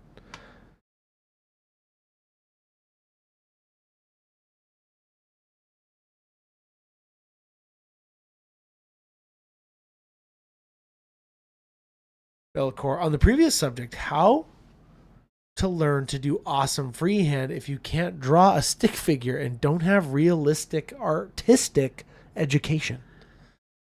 That's going to be harder. Practice. Yeah. Practice on a card. Literally practice on paper. Yeah, that's what I tell people is to practice painting shapes and playing around with how the brush moves. It's tricky because a brush doesn't move like a pencil. And so when you're learning how to paint that way, if you draw it first with like a pencil or a pen and then you go try to paint it, it's a little bit of a hassle because you're like, right. Wait a minute, I thought I had this. And then the paintbrush is more like a calligraphy tool. It gets thick and thin where a pencil won't. And so it causes you to have to rethink how you move your hand and all of that. Right. So doing it on something with a paintbrush to start is a much better way if that's your plan to paint freehand stuff.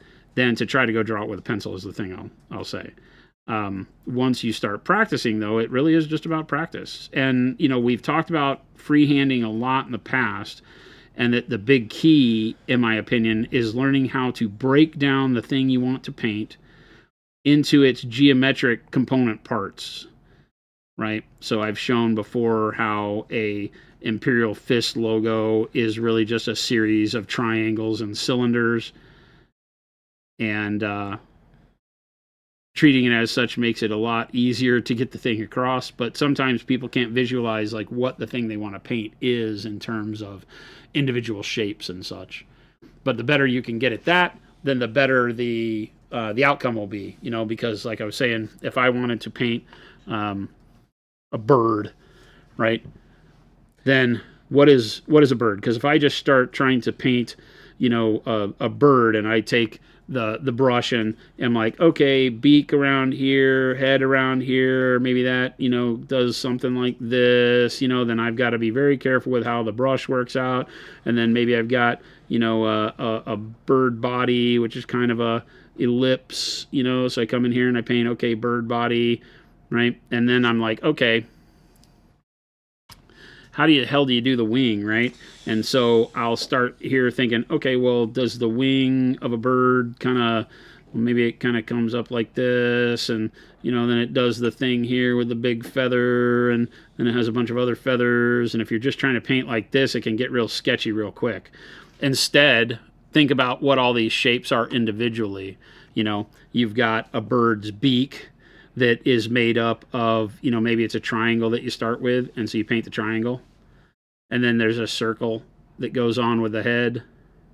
And so you use geometric shapes. It's the thing like with the art, learn to draw, where they show you how to do a horse out of a bunch of circles and cylinders. Right. But that is really, really key when doing freehand, because it allows you to kind of dial in, like, yeah, I'll do an ellipse for the body maybe, right? And then maybe there's a cylinder here and a cylinder here, rectangle. And then, maybe then there's a couple triangles that I paint for toes. Because you stop thinking of them as bird feet, and you start thinking about painting a triangle that's a particular length, and that makes it a lot easier for people to get across. Yeah.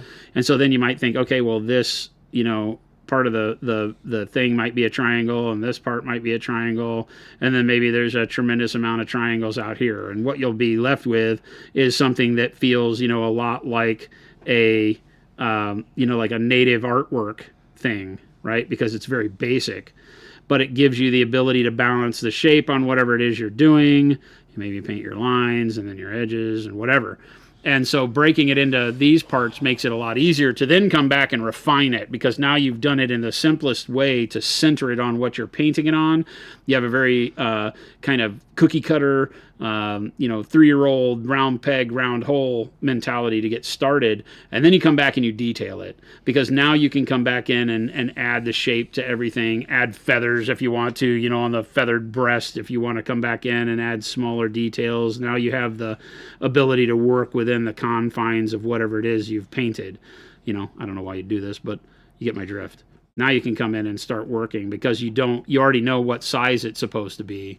And, you can paint your bird eye and put a hook to the beak or whatever you need to do to get it to look right, because you have the basic area within which to play, right? So you can tie it into the back of the neck and do whatever you want to do to get your shape right. So breaking things down into their constituent parts when freehanding is the absolute best way to get started in doing that. And it's really going to be just studying the thing you want to paint, whether it's a fist or it's like the Ultramarine logo, and whatever it is, and then just figure it out. One thing I'll tell you is when doing circles, it's always better to, based on the way that you like to paint. I'm left-handed, so I basically go from right to left.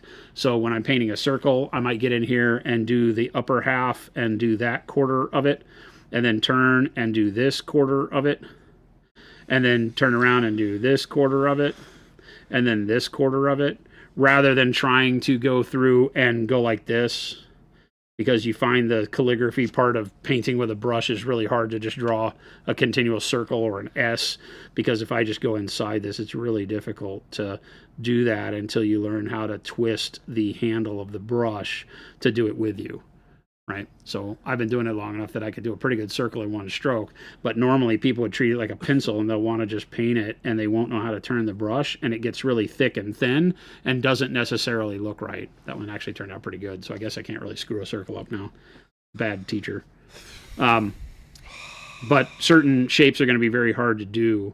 S's are hard because, again, if you don't know how to, with a calligraphy brush, turn the brush to make sure that the brush itself is not being able to find the way to thicken. So I watch the lettering on my brush. Yeah. As I do this. As you go, I'm rotating through the S curve and then back through the S curve to keep the line weight the same. But if you don't know how to rotate the brush as you're doing it, as the brush is flexing, then you wind up getting that calligraphic sense of it goes really thick and then really thin, and then your shape is off balance. It's not centered properly. So there's a lot to being able to paint with a paintbrush that makes it work. But there's a lot of good info today. I hope you're all just absorbing this like a little sponge, little dumplings in a stew.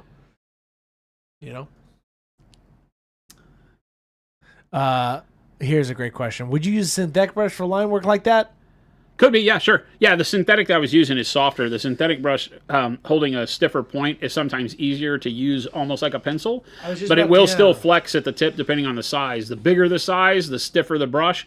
So use as large a synthetic as you're comfortable using, right? Because the more bristles that feed to the tip, the stronger the tip is. The smaller the brush, the more flexible the whole brush is, even with synthetic. So. You know what they say? Don't. They say that Jason's a great guy, and he's excellent and exceptional. Avian says, okay, I think I know the answer, but let's get it with the correct answer. Can you reconstitute your Bolt Titanium White? If your paint is thicker than it needs to be in the bottle, always try thinning it out of the bottle, meaning put some on your palette, even if it's too thick, and try to thin it with medium. So either like our Glaze Wash medium or the one-step medium, something like that. Do not, in most cases, attempt to reinvigorate your paint in the bottle. A lot of people add water in the bottle and stuff like that. No. Yeah, that won't really help you because it will actually ruin your paint even quicker. What's happened as your paint has evaporated in the bottle is that it's started to cure. And so the resins that are in the mix are now hardened. And that causes all sorts of problems, obviously. So what you want to do is add more resin in with the pigment that's still workable. And that's done by adding mediums, not water. So it's easier to do that outside the bottle on your palette rather than trying to add medium to the bottle and hope for the best. But yeah, you can definitely get your paint to work and hope for the best. That's a dangerous game.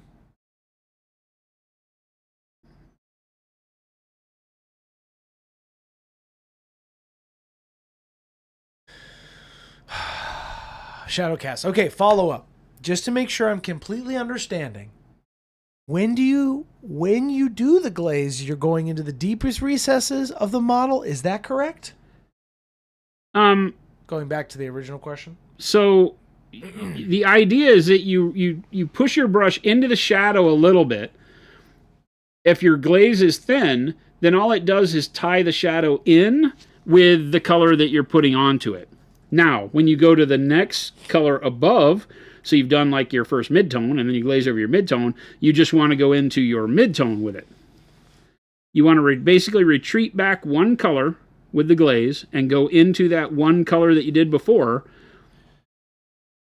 so that you get that blend. You don't always put every color all the way back into the shadows. You can if you feel like it works, but in most cases, like right now, if I were glazing this pink, I wouldn't glaze the pink all the way back into the shadow. I would just glaze it one step back into the burgundy. Yeah. Right? Mm-hmm. Is typically how it's done.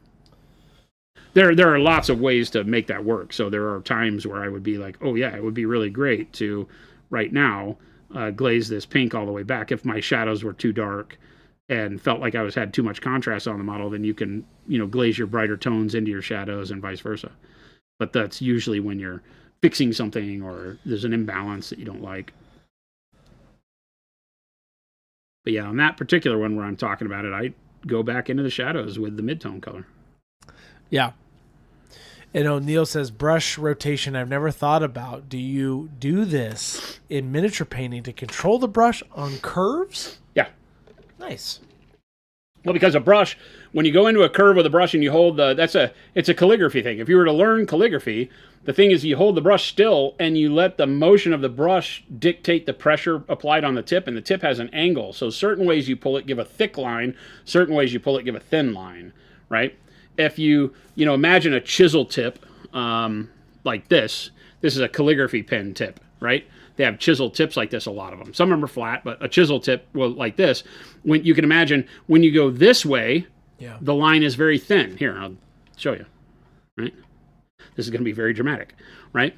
When you go this way with it, very thin line, but as soon as I go this way, very thick. Whoa. And now you just did calligraphy. There it is. But now imagine that you did this and you rotated the brush as you needed to and you did that same shape and you didn't get calligraphy because I turned the brush as I went. Yeah. So that I'm basically always pulling along the thin edge, right? Well, your brush, even a round brush, does the same thing. As you pull, it starts to flatten out. And so if you're pulling this way and then you don't move it, and my brush is dry, so this might screw it up. But as I pull it this way and then I pull it down, see, even my non-angled brush gets thicker on the downstroke. So if you're doing something where you want to maintain line thickness, rotate your brush to make sure that you're always pulling along the thin edge or thick edge as needed, right? And it'll help a ton. That's just because you're not painting with a solid substrate like graphite in a pencil. It's just a solid piece of graphite. But even then, you know that as you use a pencil and you hold the pencil as an angle, it wears the pencil out at an angle, and now you don't get an even line. You get a line that's thin in one direction and thick in the other. We all know that. And then you can shade with it and all sorts of stuff with a pencil. So same exact thing holds true even for a solid one if it wears out like a pencil does. Pens don't wear out, so they give you the same line all the time. But just getting some water.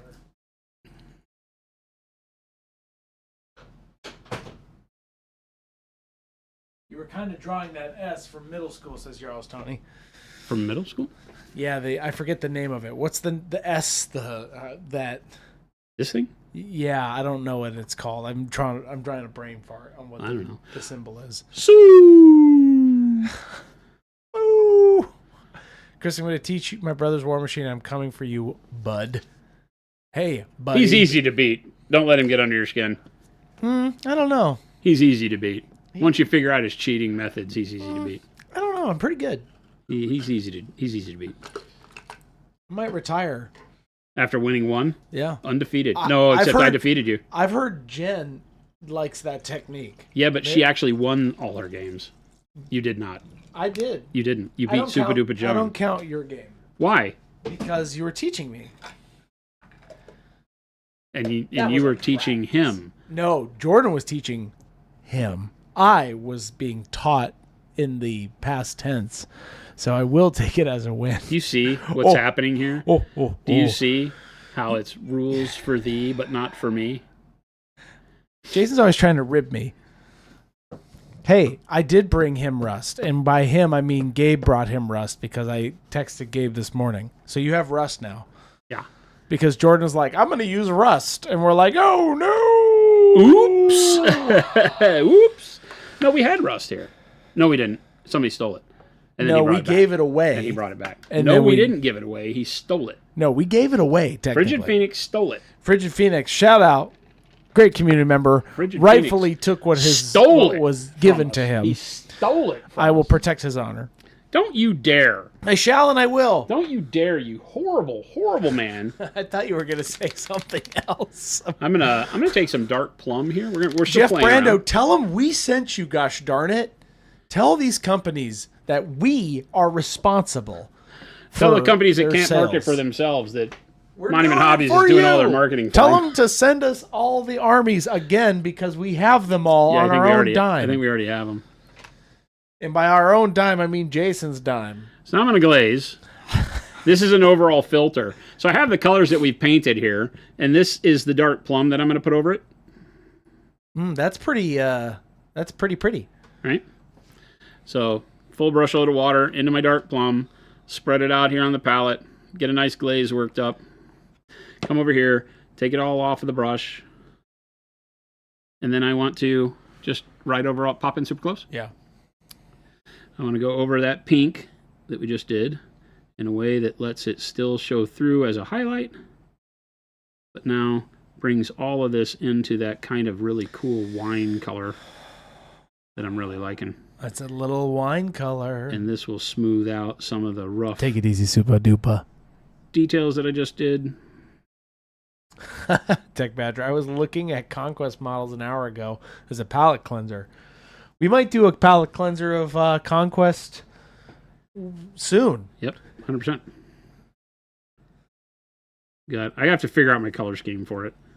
It always wears on me because I don't think that way normally, but if I'm going to do one that's literally a built for tutorial, from start to finish, I need to have a better idea of what do you have any, obviously I know you said you're working on idea, but do you have any dreamt up like I don't know how to say this. No, I don't really. Ideas. I really need to sit down and think. Yeah. And a lot of times what it comes down to is like, what haven't I painted a lot of lately? I haven't done anything blue.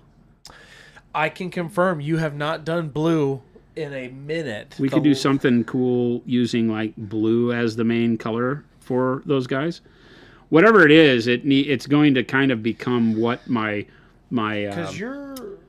Weaver courts become color-wise. So you're doing it not like the box art, like in no, they don't want me to do the box art. Daryl said specifically. You could do like alien plants, like alien blue plants, kind of, because they're aliens.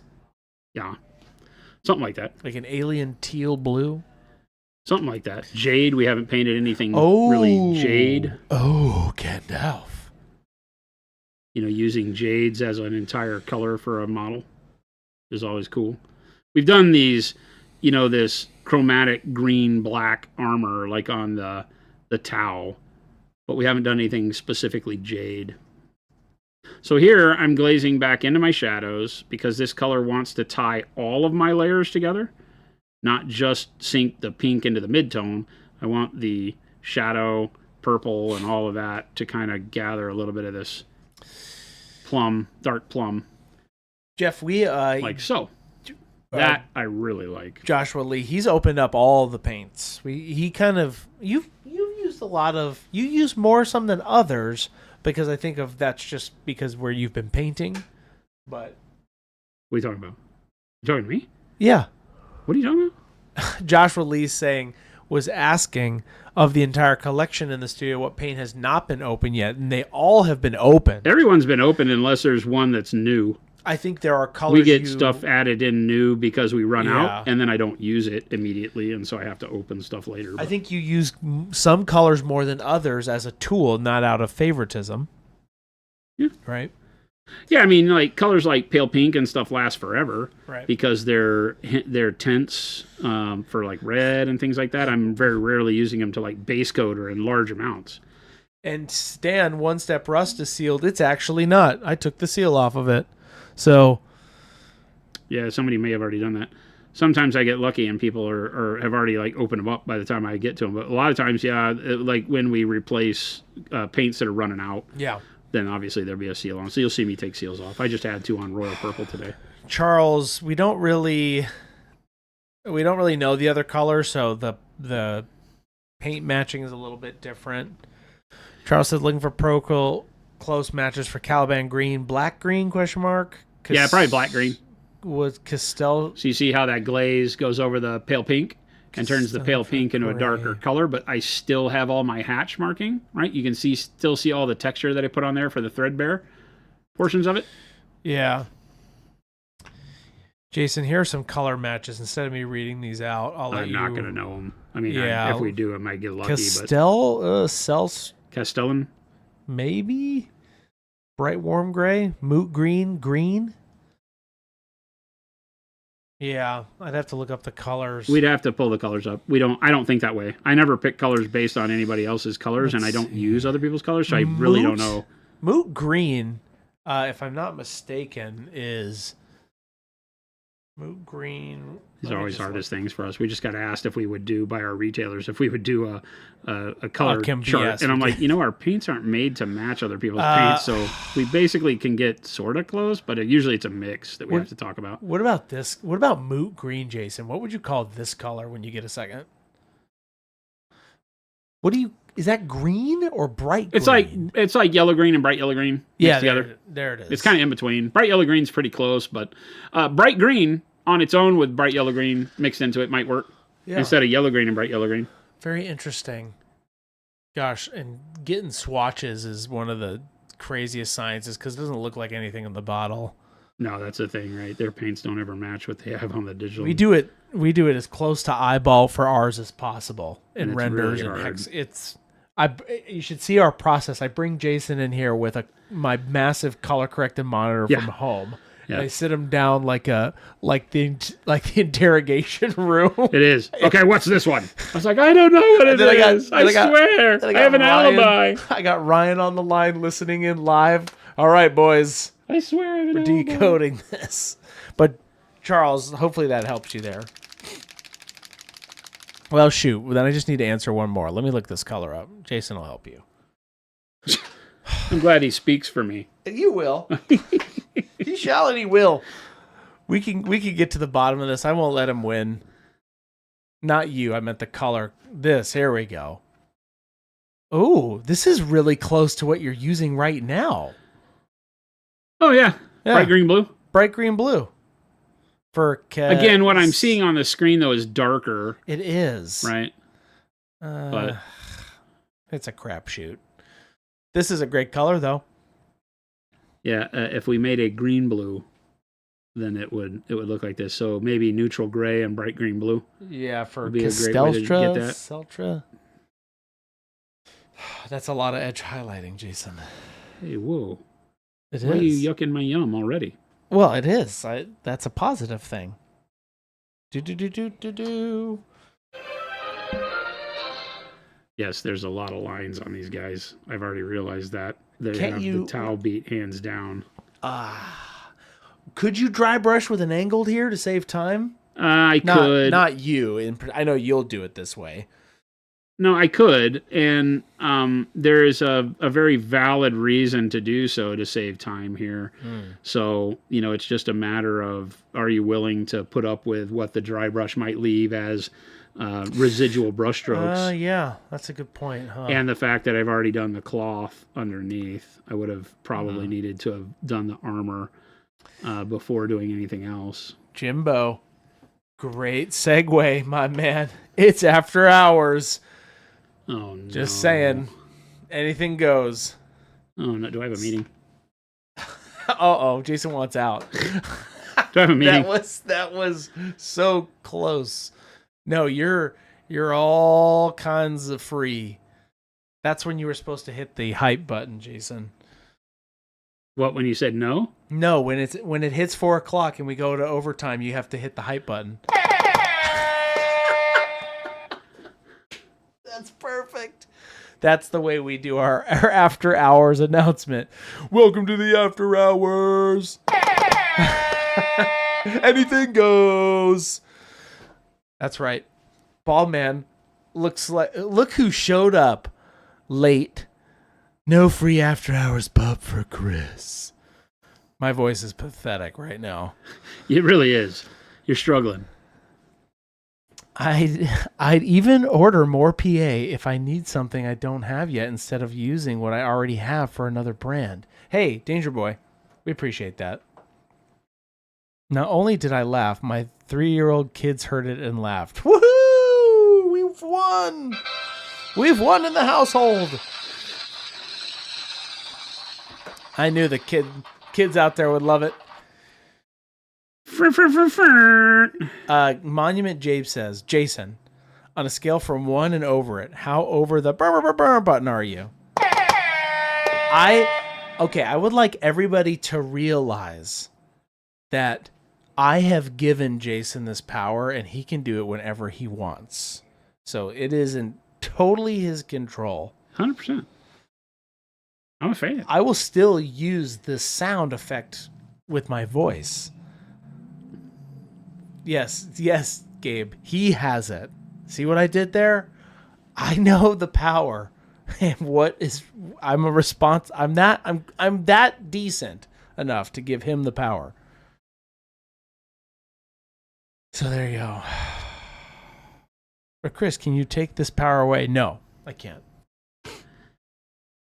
The Lord giveth and the Lord taketh away. He handed it to me. It's mine. See what I did there? Super Duper shout out.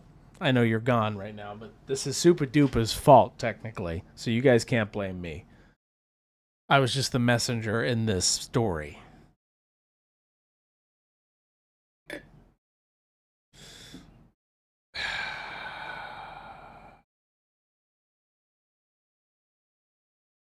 It rained yesterday for me.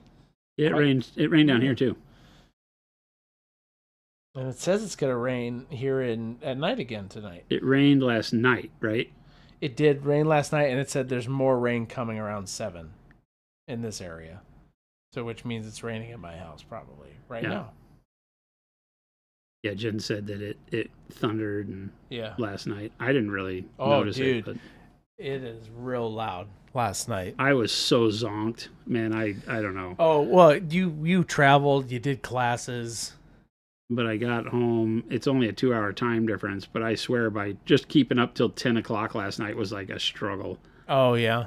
Yep.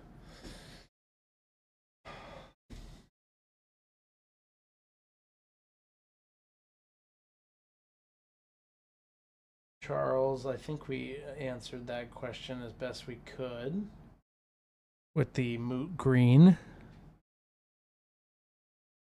Lots of random parts of Utah flash flooding. I've seen zero rain the last 2 weeks where I am. Interesting. Yeah, it'll happen. This is a good one. Jason has a question. What? What? do you have any examples of painting grass tufts? I remember you mentioning that you would have painted it, but I haven't seen too many tutorials on YouTube for it. That's a good note. I'll take that note. Yeah, what did we just paint tufts on last? I put some tufts on something. What did you do? Was it let me look around. Let's see. Let me look around because I know we just did it. I'll check this VOD here too. Oh, your Tau model. Oh, that's right. Your little guy. The little guy. And the big guy. We were putting tufts all over the towel models.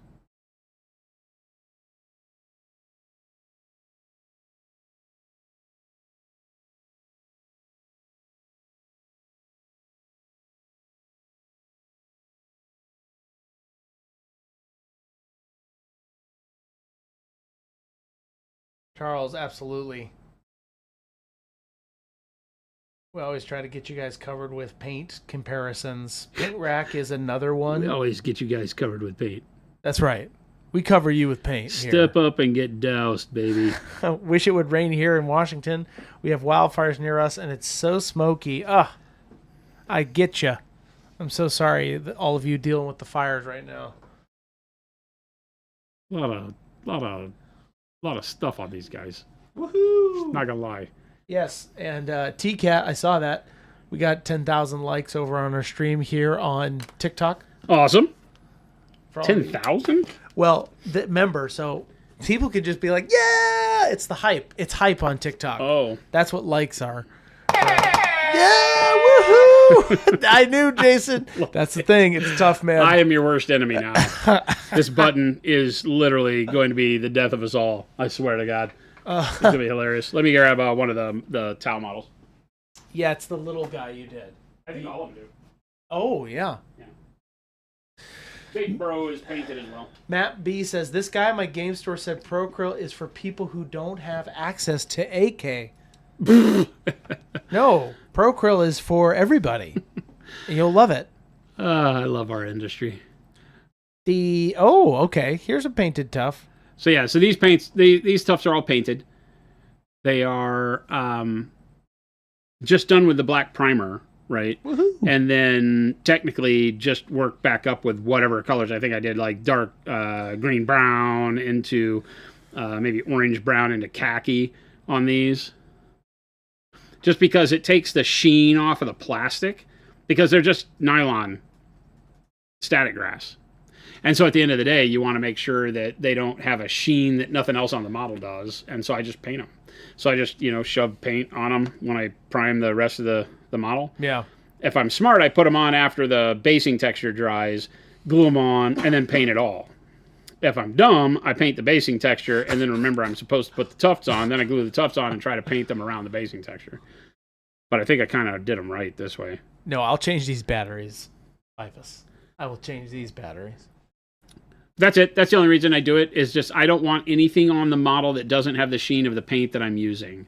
So everything needs to make sure that it looks like I have actually painted every bit. It's like we talk about, I wouldn't go get a hobby chain from the store and glue hobby chain like to have his sword chained to his arm. I wouldn't put a loop of chain and not paint it, because then it looks like, cheap hobby store gold chain or whatever, right? So If you paint it, then you can make it look like whatever non-metallic or metallic paint you're using, and it just fits and makes it look like it was meant to be there. So that's the biggest thing, and that's where the tough thing comes in. Danger Boy hit Mr. Chris. Okay, Jarl's Tony. Let's go back to here. Yeah, I just don't want that. Yeah, I just don't want that repeat. I went through so much gold and yellow trying over orange bases or orange glaze and several other methods. Warm yellow was the answer, so the tan for the battle droids.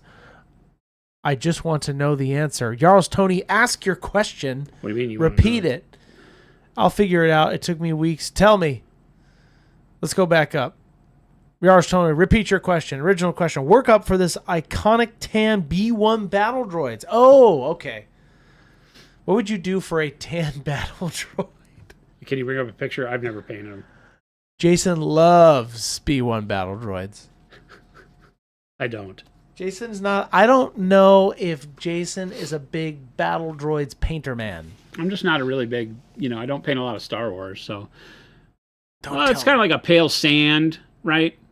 So khaki is your color. I mean, heck, you just khaki that thing? Yeah, then you khaki. Wash it? Khaki's your color. I think khaki over probably orange brown works really well, right? So if you go with orange brown or dark orange brown, even better, right? Dark orange brown into khaki is really good. You get a shadow. If you want to do it quick, a shadow. And then if you want to put maybe caramel brown in between, that seems like it's not quite. I mean, that works. So you could go dark orange brown, caramel brown into khaki. I don't think I'd put anything else in there. You could mix the two of them together to get a mid-tone color if you wanted. But I think dark orange brown into khaki is probably your best bet. Shadow, mid-tone. And then if you wanted to highlight color, then I would take something like ivory or olive flesh and mix that in with the khaki, or just highlight the khaki with it. That would work really well. Right? Let's I feel like doing something with this. So. Jabe did a really good battle droid. Khaki mixed with golden brown gave me the perfect battle droid color. Yeah. Your Gabe's battle droids came out pretty good. Oh, are you going to paint him like a battle droid? Yeah, I mean... Do you put our money where our mouth is and show him that... I have so many of those.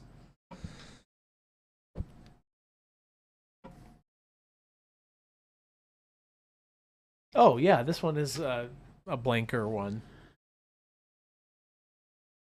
Nice.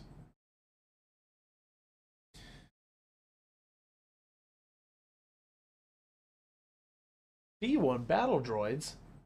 I hardly know her. That's not how that works, but you guys just keep milking it. Game-changing info right there. I've gone to use tufts many times and never... Oh, Neil, I just discovered the magic of putting weathering pigments in my tufts. Oh, yeah, it's tremendous. It's freaking awesome to do this. I'm doing this desert basing for my Warmachine models right now. Yep. Oh. We're going to get some wet blending so I don't have to really mix the colors. But if I go and take the dark orange brown and then I start just mixing, wet blending the khaki into it, I should get a good mid-tone. Oh. Can you give me some tips on wet blending, what you're doing right now? Put one color on another while the other color's still wet. Is that it? Done. Is that how you wet blend? Yeah, that's how I wet blend. We've got a video that has a ton of views. Chris, you shot it, you edited it, it's fine. We're good. Well, technically, I didn't. That was great, though. I tried to get him to do some more bits. You see that, chat? See what I have to put up with? I have to put up with it. What are you talking about? You see what I have to put up with, chat? Yeah, that's me. Num. I tried. I am marking that down because that was a really good bit. How to wet blend by Jason. HBCD creative. No, it's HDTV. Yada yada blah blah blah. Let me just keep pumping. Kenneth, no, I don't have a direct video for that, but the place where I've referenced people for the weathering pigments is this VOD right here.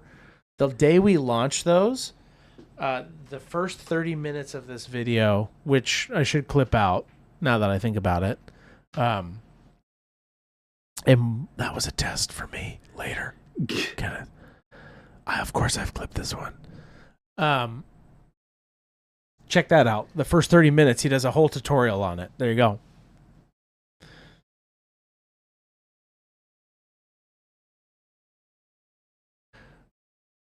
There it is. See what I do for you, beautiful people? And by me, I mean Ryan. And by Ryan, I mean me and Ryan. And by Ryan, I mean Ryan and myself. And by me and myself, I mean Jason. Why are you trying to steal all of Ryan's glory? No, I'm giving it back to him is what I'm saying. Gotcha. Technically, Ryan has edited these videos. Gotcha.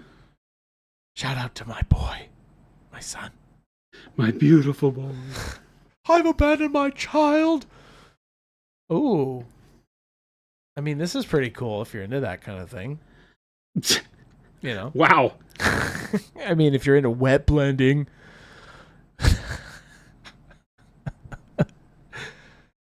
But apparently, we got a video for that. And we do. And it's right here. I'm going to link it to you right now.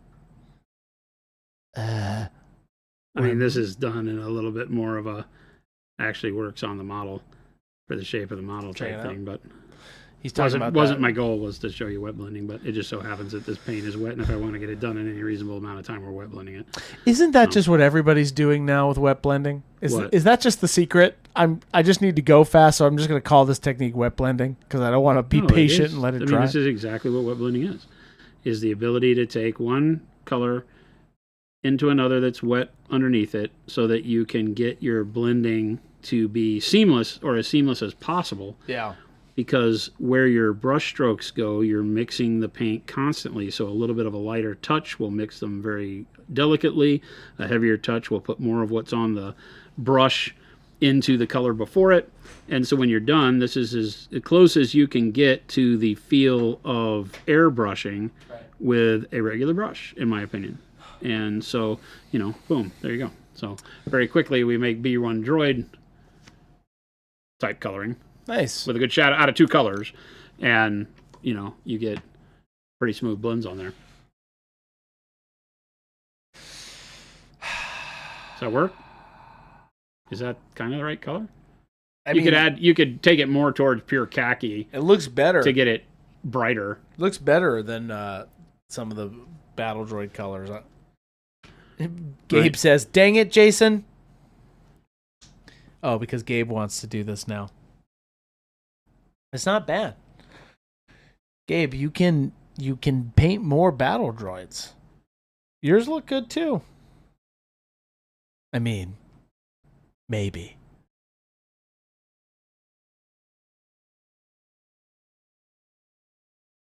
So much repriming. That's a lot of repriming, Gabe. Are you going to pull a Jordan? That's the real question. The real moral of this story is just have fun. Put paint on the model. Become an expert wet blender because you don't want to wait for it to dry. Yeah. Well, we wet blend a whole lot on the stream when we do our tutorials because we paint in a single area to pull off a color before the color's dry. So usually I'm fighting it to make it look like it's supposed to look the way I want it to. And we wind up wet blending anyway, just because I'm not giving it any time to. We joked about this up at the Adepticon barbecue because I was teaching a class, and as I'm showing people, the paint's still wet. And I'm like, look, we're wet blending now. And so we joke that it turns into a wet blending How class. How many people were in the class? 13. Did you take pictures? No. I see. No. No pictures? No, none. Not a single one. No pictures? None. Not one. Monument Jabe says, these are exactly the droid workups I was looking for. But these weren't the droids you were looking for. Tee-hee. Get it? These aren't. I think that works pretty good. Just two colors. I would go for that. You get a nice shine or a nice shadow, and I think that you could bring that shadow down as much as you want. And if you want it, I'm gonna glaze a little bit of the khaki further down to make it not quite so dark. But I think that looks really good. Charles, good luck with that Void Dragon.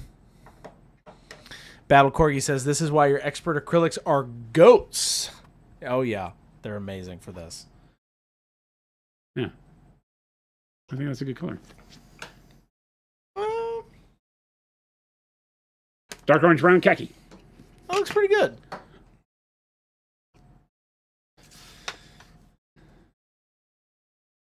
So much repriming. Well, Gabe, get going. There you go. 2 colors. Boom. And you don't have to wet blend it. You could just mix the 2 together for your mid-tone. Base, mix them 50-50, then khaki as a highlight. And it'd be just as easy. Wow. See what we do for you, chat? And by we, I mean Jason. Looking good. I like this color better than just the purple. You think you're going to finish this army by Friday? It was worth a shot. I don't know. Was that a thing I'm supposed to do? Yeah. Oh. You remember that thing you signed? Well, if I have to finish an army by Friday, then I will probably paint the Khador. Because then I can at least get my list red by Friday. That's true. I could probably get red and bronze and silver, all the base coating done on my whole Khador list because there's only like 19 models. Okay. So you could. Is that my goal? That's is that your goal. Gauntlet that you're throwing down? That's what Jordan does. He throws gauntlets.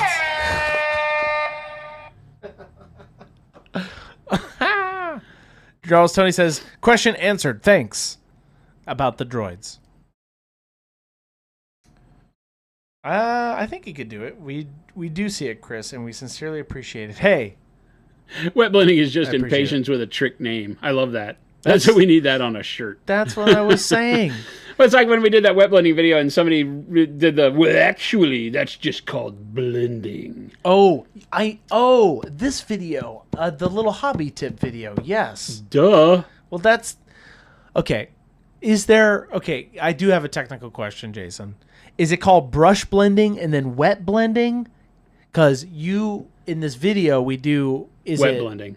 It's called wet blending in the video. The short is called wet blending. No, I know that, but when you're just doing like dry blending, like where you're waiting for layers to dry and then you're going back overing it, like my Just Do This video? Yes. Blending in general, right?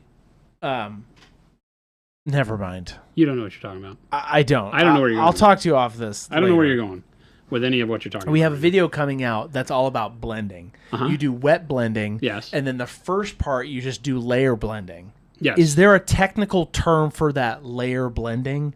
Or is it just blending? Because I've heard it a couple different ways. I've heard people like, oh, it's just brush blending. And some people are like, oh, no, you're layer blending. It's the same thing. So if we want to talk about it in terms of like we talk about filters, yes. And then there's blending. Blending is the overhead like parent category. Right. The subcategories could be wet blending, glazing, layer blending. Blending. Yeah. Okay. There's lots and lots of ways. Stippling can blend. There's tons of techniques that can, when used correctly, can blend colors on the model. Got it. You can't just say, that's blending. Well, yes. Exactly. That's like saying Chris is a human. Beep boop. It's true, but it doesn't give you enough detail to really have anything that you can act on, right? Unless you're just trying to compare him against a dog or something. Yeah. Saying, well, that's just blending. Well, yeah. He's just a dog. But if I tell you, just go blend colors and they'll look like what I just showed you, that's a lie. You have to use the right technique to get it there. Not all blending looks the same when it's done, right? They will still blend colors, but they won't give you the same smoothness. Stipple blending doesn't give you the same smoothness. Looks great, blends colors, but has a different texture, has a totally different overall look and outcome. So you want to make sure that you're paying attention to what the technique that was used to blend was, because they don't all turn out the same way. Nick Caprio says, why people are so obsessed with names of putting paint in a surface? ? Well, like I'm saying, you need to know the technique that was used, because if you say, what kind of blending did you use? And I say brush blending, that didn't help you at all. Exactly. That didn't help you at all. You're like, oh, okay, great, I'll get right on that. Right? It just doesn't help you. You need to know the technique that was used. So giving names to techniques makes sense. It's like why different forms of martial arts are called different things, because you can't just say you're a martial artist. What does that mean? Yeah. I punch people in the face. That's a martial art. But that's totally different than Krav Maga or Brazilian Jiu-Jitsu or whatever it is, right? Knowing the technique they use is a big part of figuring out what they're doing. Layer blending. And so there does need to be some naming. But I do agree with you that there are some that are just people are trying to like trademark the name, and that's where it gets a little fruity, like Slap Chop or Grimdark or whatever we add these names to that are more, what's it called? Pejorative? No, I don't know if that's the right term. They're just made to be cool names. Punchy. So that you can have some sort of proprietary naming convention for something that is really more of a generic name would do even better. Right, because the generic name is known by bajillions of people, and the priority name that you've said to make it your own is really not known by anybody. So it's more marketing than anything. Stylistic, yeah. Yeah. But dry on dry, wet on wet, wet on dry, and mixing in place or in palette is more than enough. Yeah, true, yeah. But stippling is dry on dry, or it can be wet on wet. Yeah. And so again, right, you need you can sometimes for certain things, right? It's not like when I go in and I teach people, I start with 50 terms because that blows their mind and it's not different. So so saying like wet on wet is wet blending, right? And so you do have a parent name that you can use, but stippling can be done wet on wet. Everything can be done wet on wet. So it can get a layer deeper when you need it to, but I don't know that you have to force it. The perfect paints for wet brushing.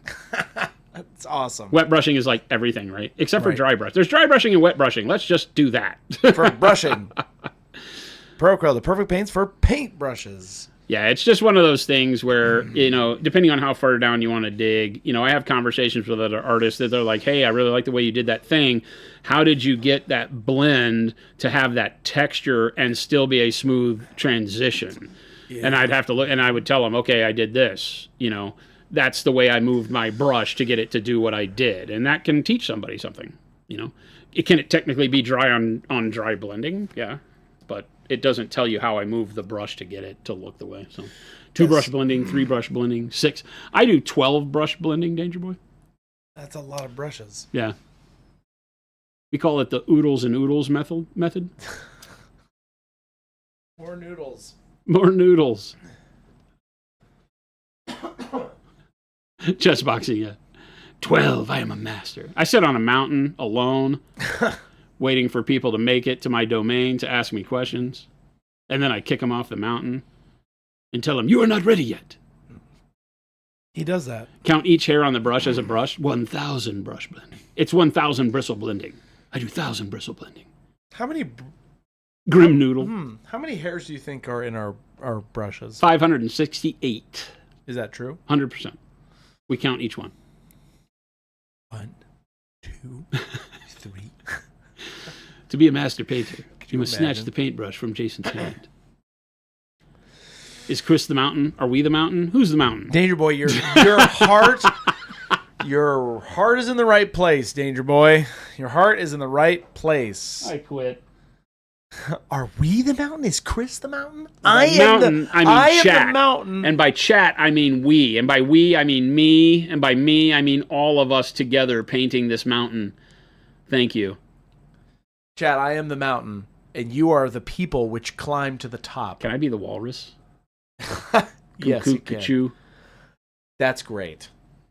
The mountain is a lie. Also, there's cake. Now you've just sent someone off to count to say you're right. What if I was right? What if I was just like on the outside chance they picked that one brush at 586 bristles? Vipa says, now they're both rambling. Yes, we have reached the time of the day where there is no longer anything of benefit to say. I'm all good infoed out. 1. The mountain is a lie. Also, there's cake. 3, 4, 5. Could you imagine? Are you counting bristles? 7, 8. That's me counting bristles. It's like if you're counting a bunch of very brand new crisp dollar bills. It's like some of them are going to be stuck together. You're going to have to count it 3 times. 1, 2. There are 42 hairs. We have come full circle. And there is, in fact, always a chance. All right, everybody. You're done? I think we're done. You're done? I think we're done. You got a whole army to paint, mister. I do have a whole army to paint. Am I supposed to do it tonight? I mean... I didn't vote for this. I didn't vote for you. I didn't vote for you. You don't vote for King. I want to paint the fire. The fire? Yeah, the fire that holds the things together. Is it ghostly fire? It's gonna be ghostly Is it fire. like green fire? I don't know. Because we're gonna paint the crick stuff with the ghostly green fire too. Do I want to do ghostly green on both? I guess I'm totally spacing. These are not the same faction. No. They kind of look similar. These are I mean, other than these not having really any spikes and these having all the spikes. But That's yeah, true. they're very similar. After we do our myriads and miles of chaos trim on the cricks, the fire glow is normally for cricks is that green. And so I don't know that I want to do the same. I'm going to do all the gems in like a magenta or like another bluish purple maybe, now that we've gone a little bit more red on the cloth. Right. But I don't want to do the flame as purple. It could be blue. Oh no, because the energy... Well, yeah, we could do blue. Blue flame? You were talking about how you don't do a lot of blue. But that was the reason why we wanted to paint maybe this guy using like blues, right? Oh, I think that would be cool. So you're thinking blue maybe on this dude? I don't know. It's a hard thing. The thing is they're all like leaves and tree bark and stuff, so it makes it really hard not to just do browns and greens and autumn colors and things like that. Well, it could be like Feywild plants, like I think of blue, right? Blues and pinks. Blues and like Feywild trees. Feywild? What does that even mean? You know what I'm talking about, don't you? What does that even mean? Feywild. I don't know what that means. I'm going to type Feywild woods. Feywild woods. Let's see. Bring it over on. Let me see what it brought up. It's a lot of greens. Yeah, it's still green. It just has like other colors. Like that with the pink is kind of crazy. Very phallic, but it really just has like lots of like what are they called? Blues. Lightning bugs in it and stuff, which I can't do. Like see this? Yeah, but that's like how we're painting the Shadow Flame shard. That's what I was thinking. This was what I was thinking. Yeah. Yeah, we could do something that has a little bit more teals in the green and then still moves more towards magentas and oranges and stuff. That could be fun. This was the vibe I was thinking of. All right. Right? Save that picture. Let me go back. Oh, now you lost it. Great. Oh. This Fantastic. One. Here it is. This one? Yeah, I don't know. Right? That looks like... Click the one down below it. This one? Yeah. I think that was the one you pulled up. Yeah, save that. Okay, I will. Okay. Yep. Yeah, because something like that could work really well. References. Okay.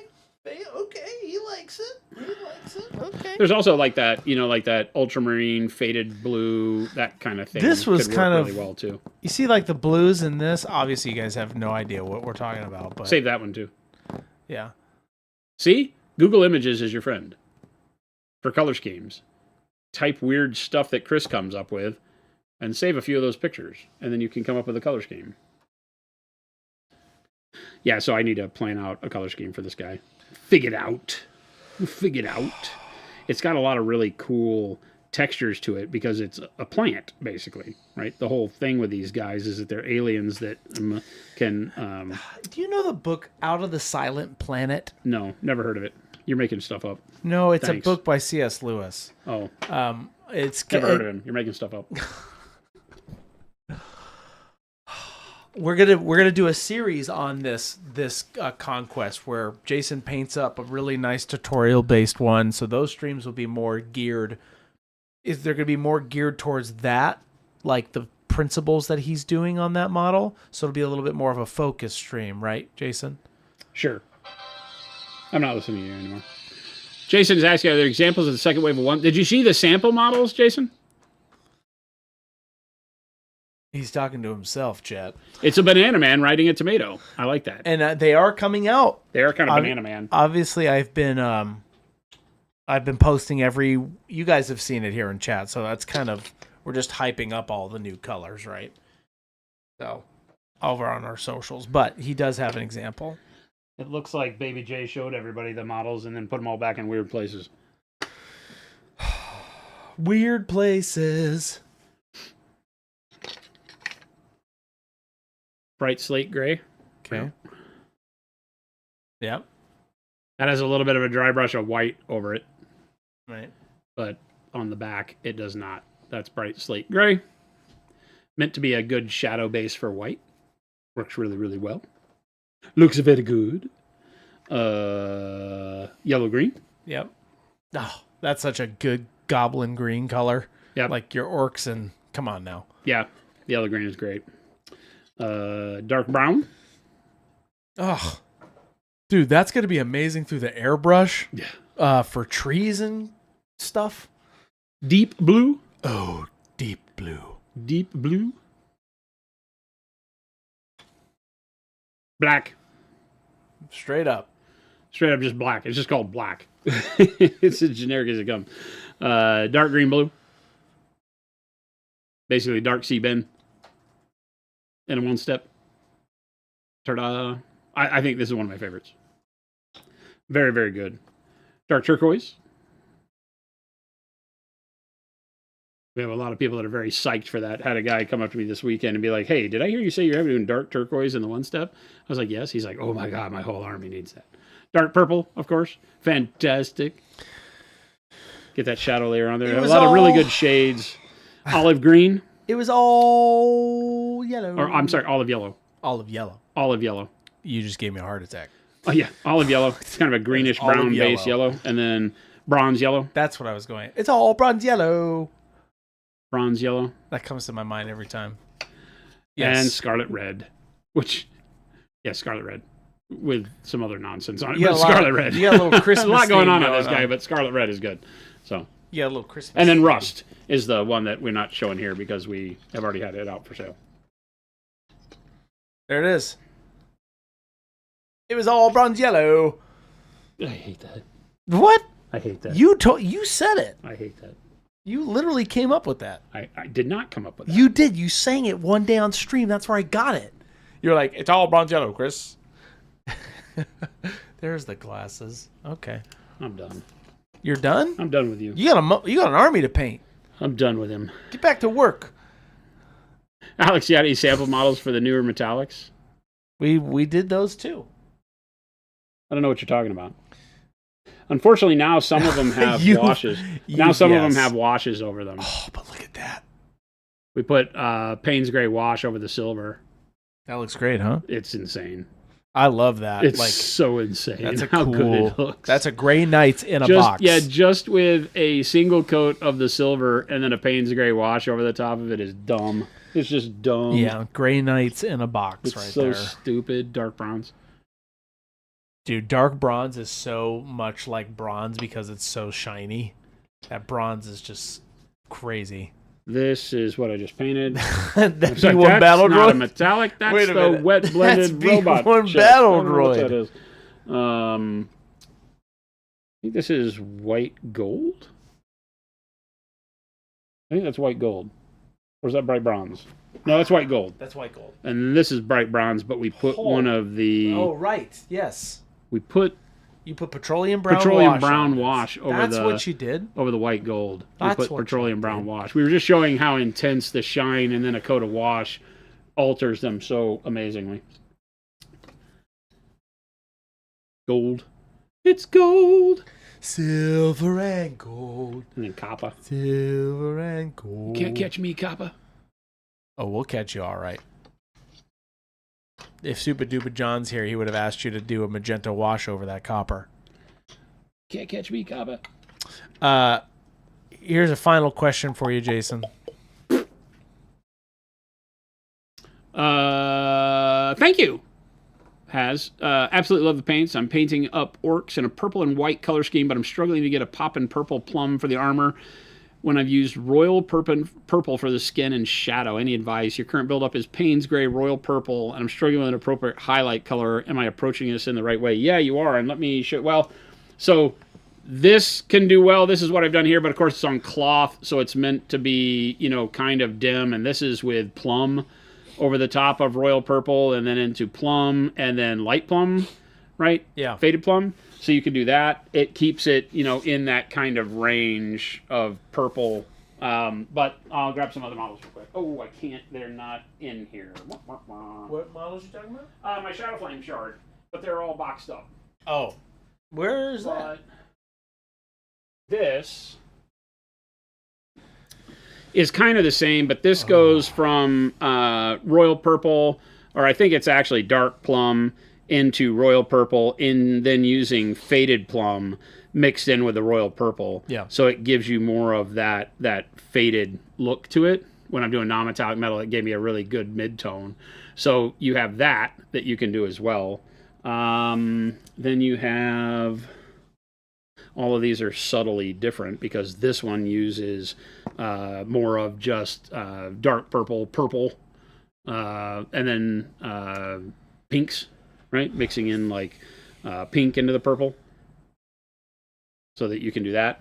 So you can bypass like the plums. You can just go purple into adding in magenta, things like that. The magenta looks really good over the royal purple and makes it look, more red like this as opposed to this one, which looks a little bit more blue.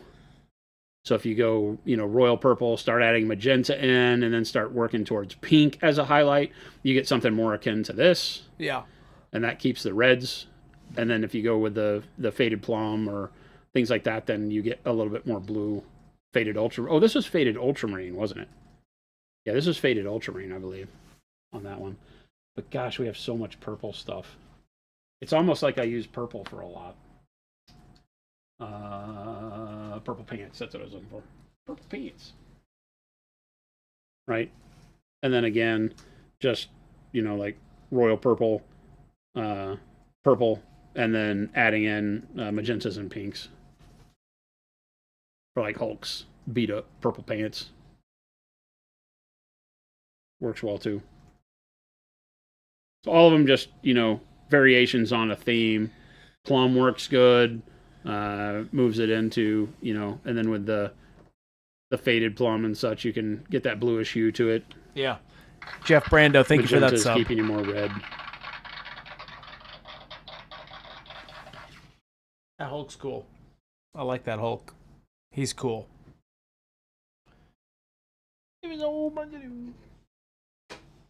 When you say are you overdoing your highlights, you think? Overdoing the highlight ratio, like putting more brightness in it almost?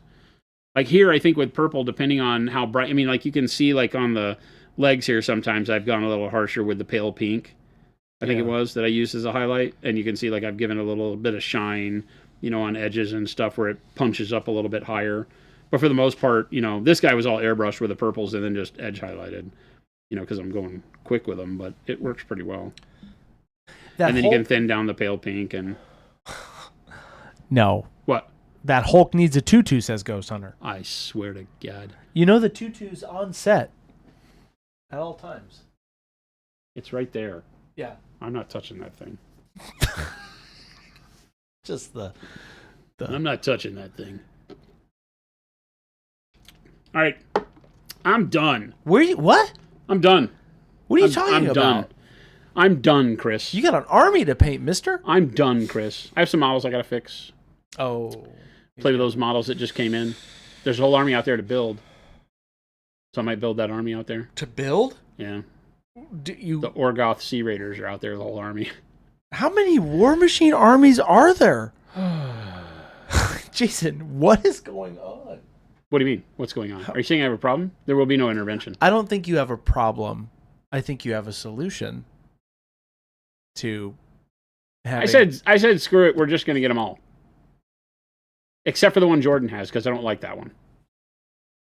Why is it that this does come up? Jordan gets the armies you don't like, and vice versa. Vice versa.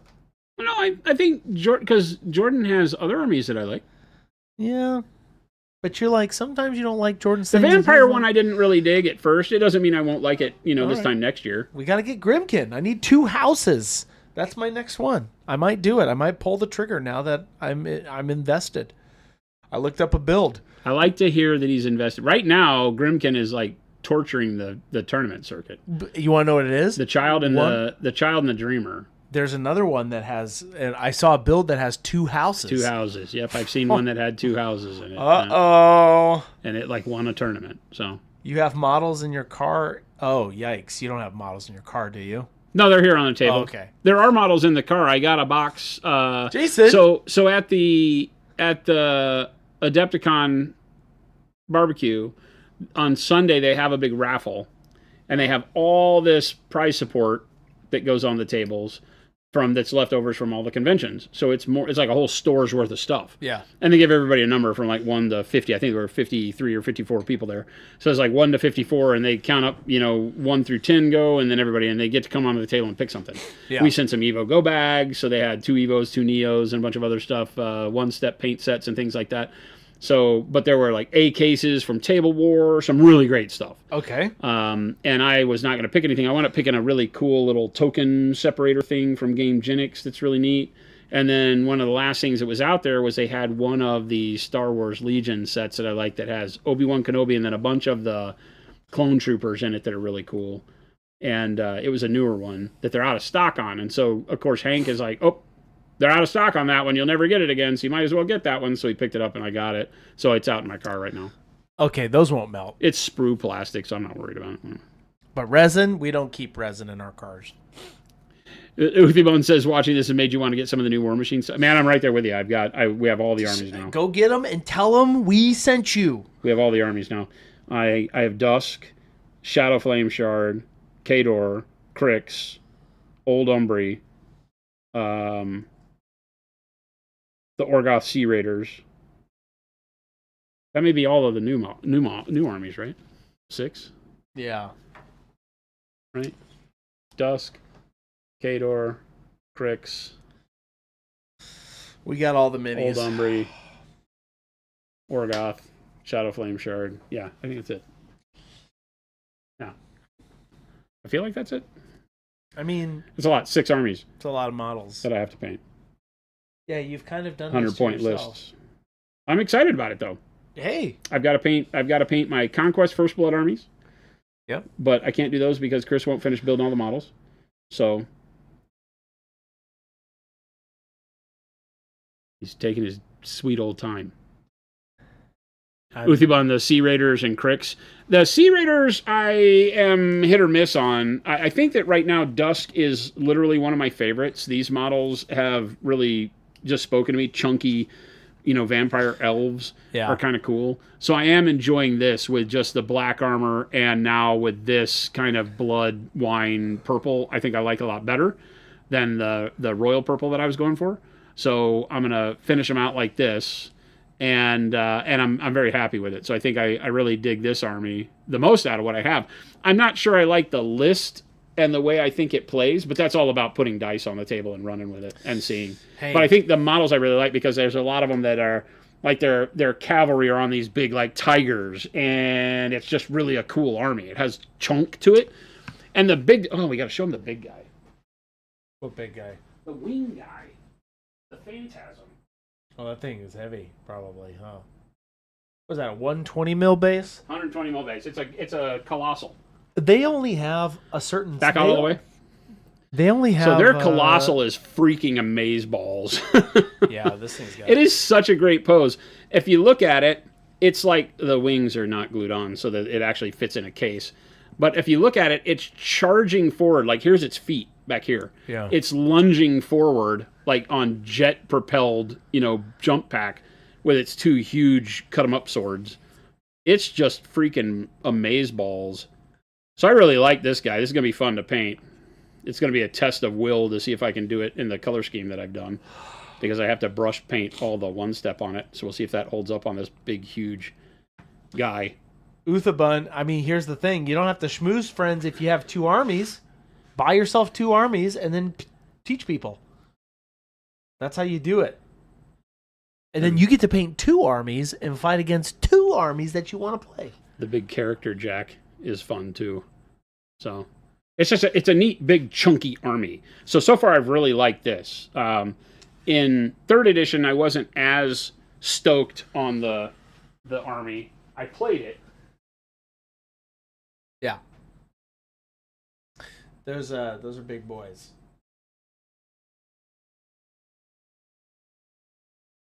But I wasn't as I wasn't stoked on them.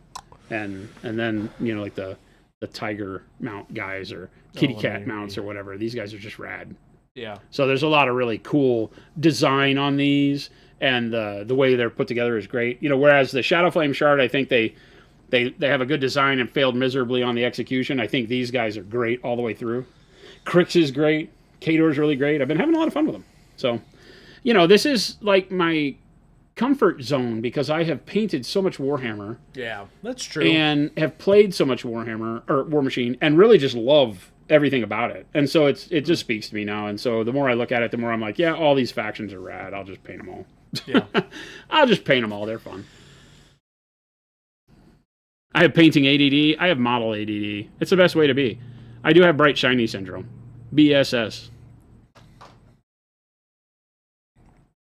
Yep, the Kador Signar 2-player set is great because it's in sprue plastic as well.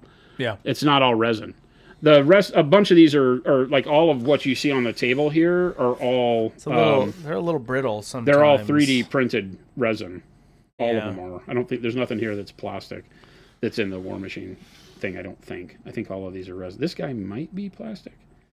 This guy might come in the... No, I think he's resin too. I don't know. But, yeah, so they're...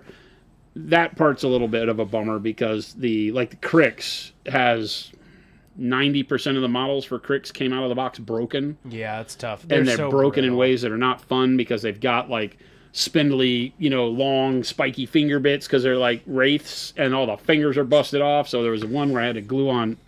It's tough. 6 of 8 fingers back on them. So that was a little hard.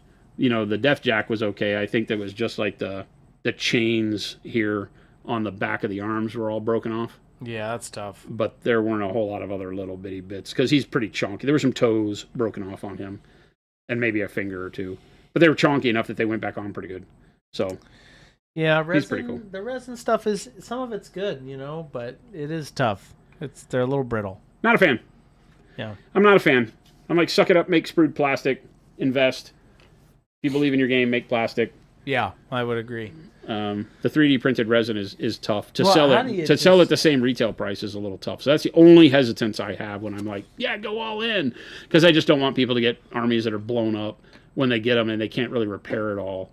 Yeah, you know, because I've got some where pieces just weren't in it. I've been lucky so far, so that the models that have come with broken pieces that just didn't exist in the box are such that it's like 1 finger out of 5. Yeah, and I'm like, well, you got a lawnmower accident, it's fine, battle damage, but. There's some where it's like, yeah, that would be a bummer. Yep. Uthibun, yeah. Yeah, the bulk of their whole thing. The 2-player starter sets, I think, are mostly sprue plastic. Right. No? And those models have been really good. The Shadow Flame Shard and Troll one is really good. The Kador Crix one is pretty good. Or the Kador Signar one is pretty good. I forget then they have the Orgoth and something. I forget who's with the Orgoth one. Oh, it might be... Oh, it's these guys. It's Dusk. Dusk, right? I think it's Dusk and Orgoth. I forget what models are in it, but it's the Dusk Elves and Orgoth. And it's good. I don't have that one. Well, I have the Dusk side of it, but... So, yeah. So, a lot of good ones in it. I don't mind saying that it's great, because the gameplay is back to where it is the most fun it's ever been. So, if you've ever played Warmachine in the past and enjoyed it, it is back to being a super fun game. Yeah. Where it fell off tremendously... it took a little bit of time with Steamforge picking it back up to get to where I think it's a great game, but I'm all in. I'm playing it and loving it, and excited to get back to play again on Friday night. I have to pick an army out of the 6 I have as to which one I want to continue trying to play and learn. Yeah. So I might pick one of these other ones. I feel you. All right, everybody. Thanks so much. Yeah, you feel like Jason, but with minis for your Pathfinder campaign. Oh my God! If I was into D&D or Pathfinder or whatever, it would be even worse, because then every model is available to you. Well, I mean, it's whatever bad guy you want in your campaign. I'd be done. Shout out to Chance, because Chance is in that same boat. He finds model, he prints model, he makes model, he paints it. Yeah.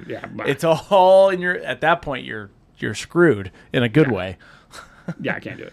Thank you all. Yeah, Jimmy's saying, it's like, are you guys finally leaving? Yes, we're finally leaving. I've said it 3 times. You're leaving? Thank you so much. Well, I'm not. Oh, my Where are you God. going?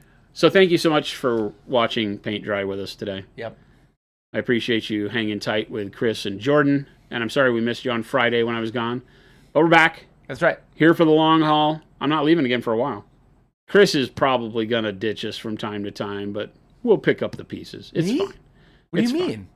It's I fine. do have a vacation coming up in October. On Who approved that? one Thursday on October 29th. Just some random day? Yeah, man.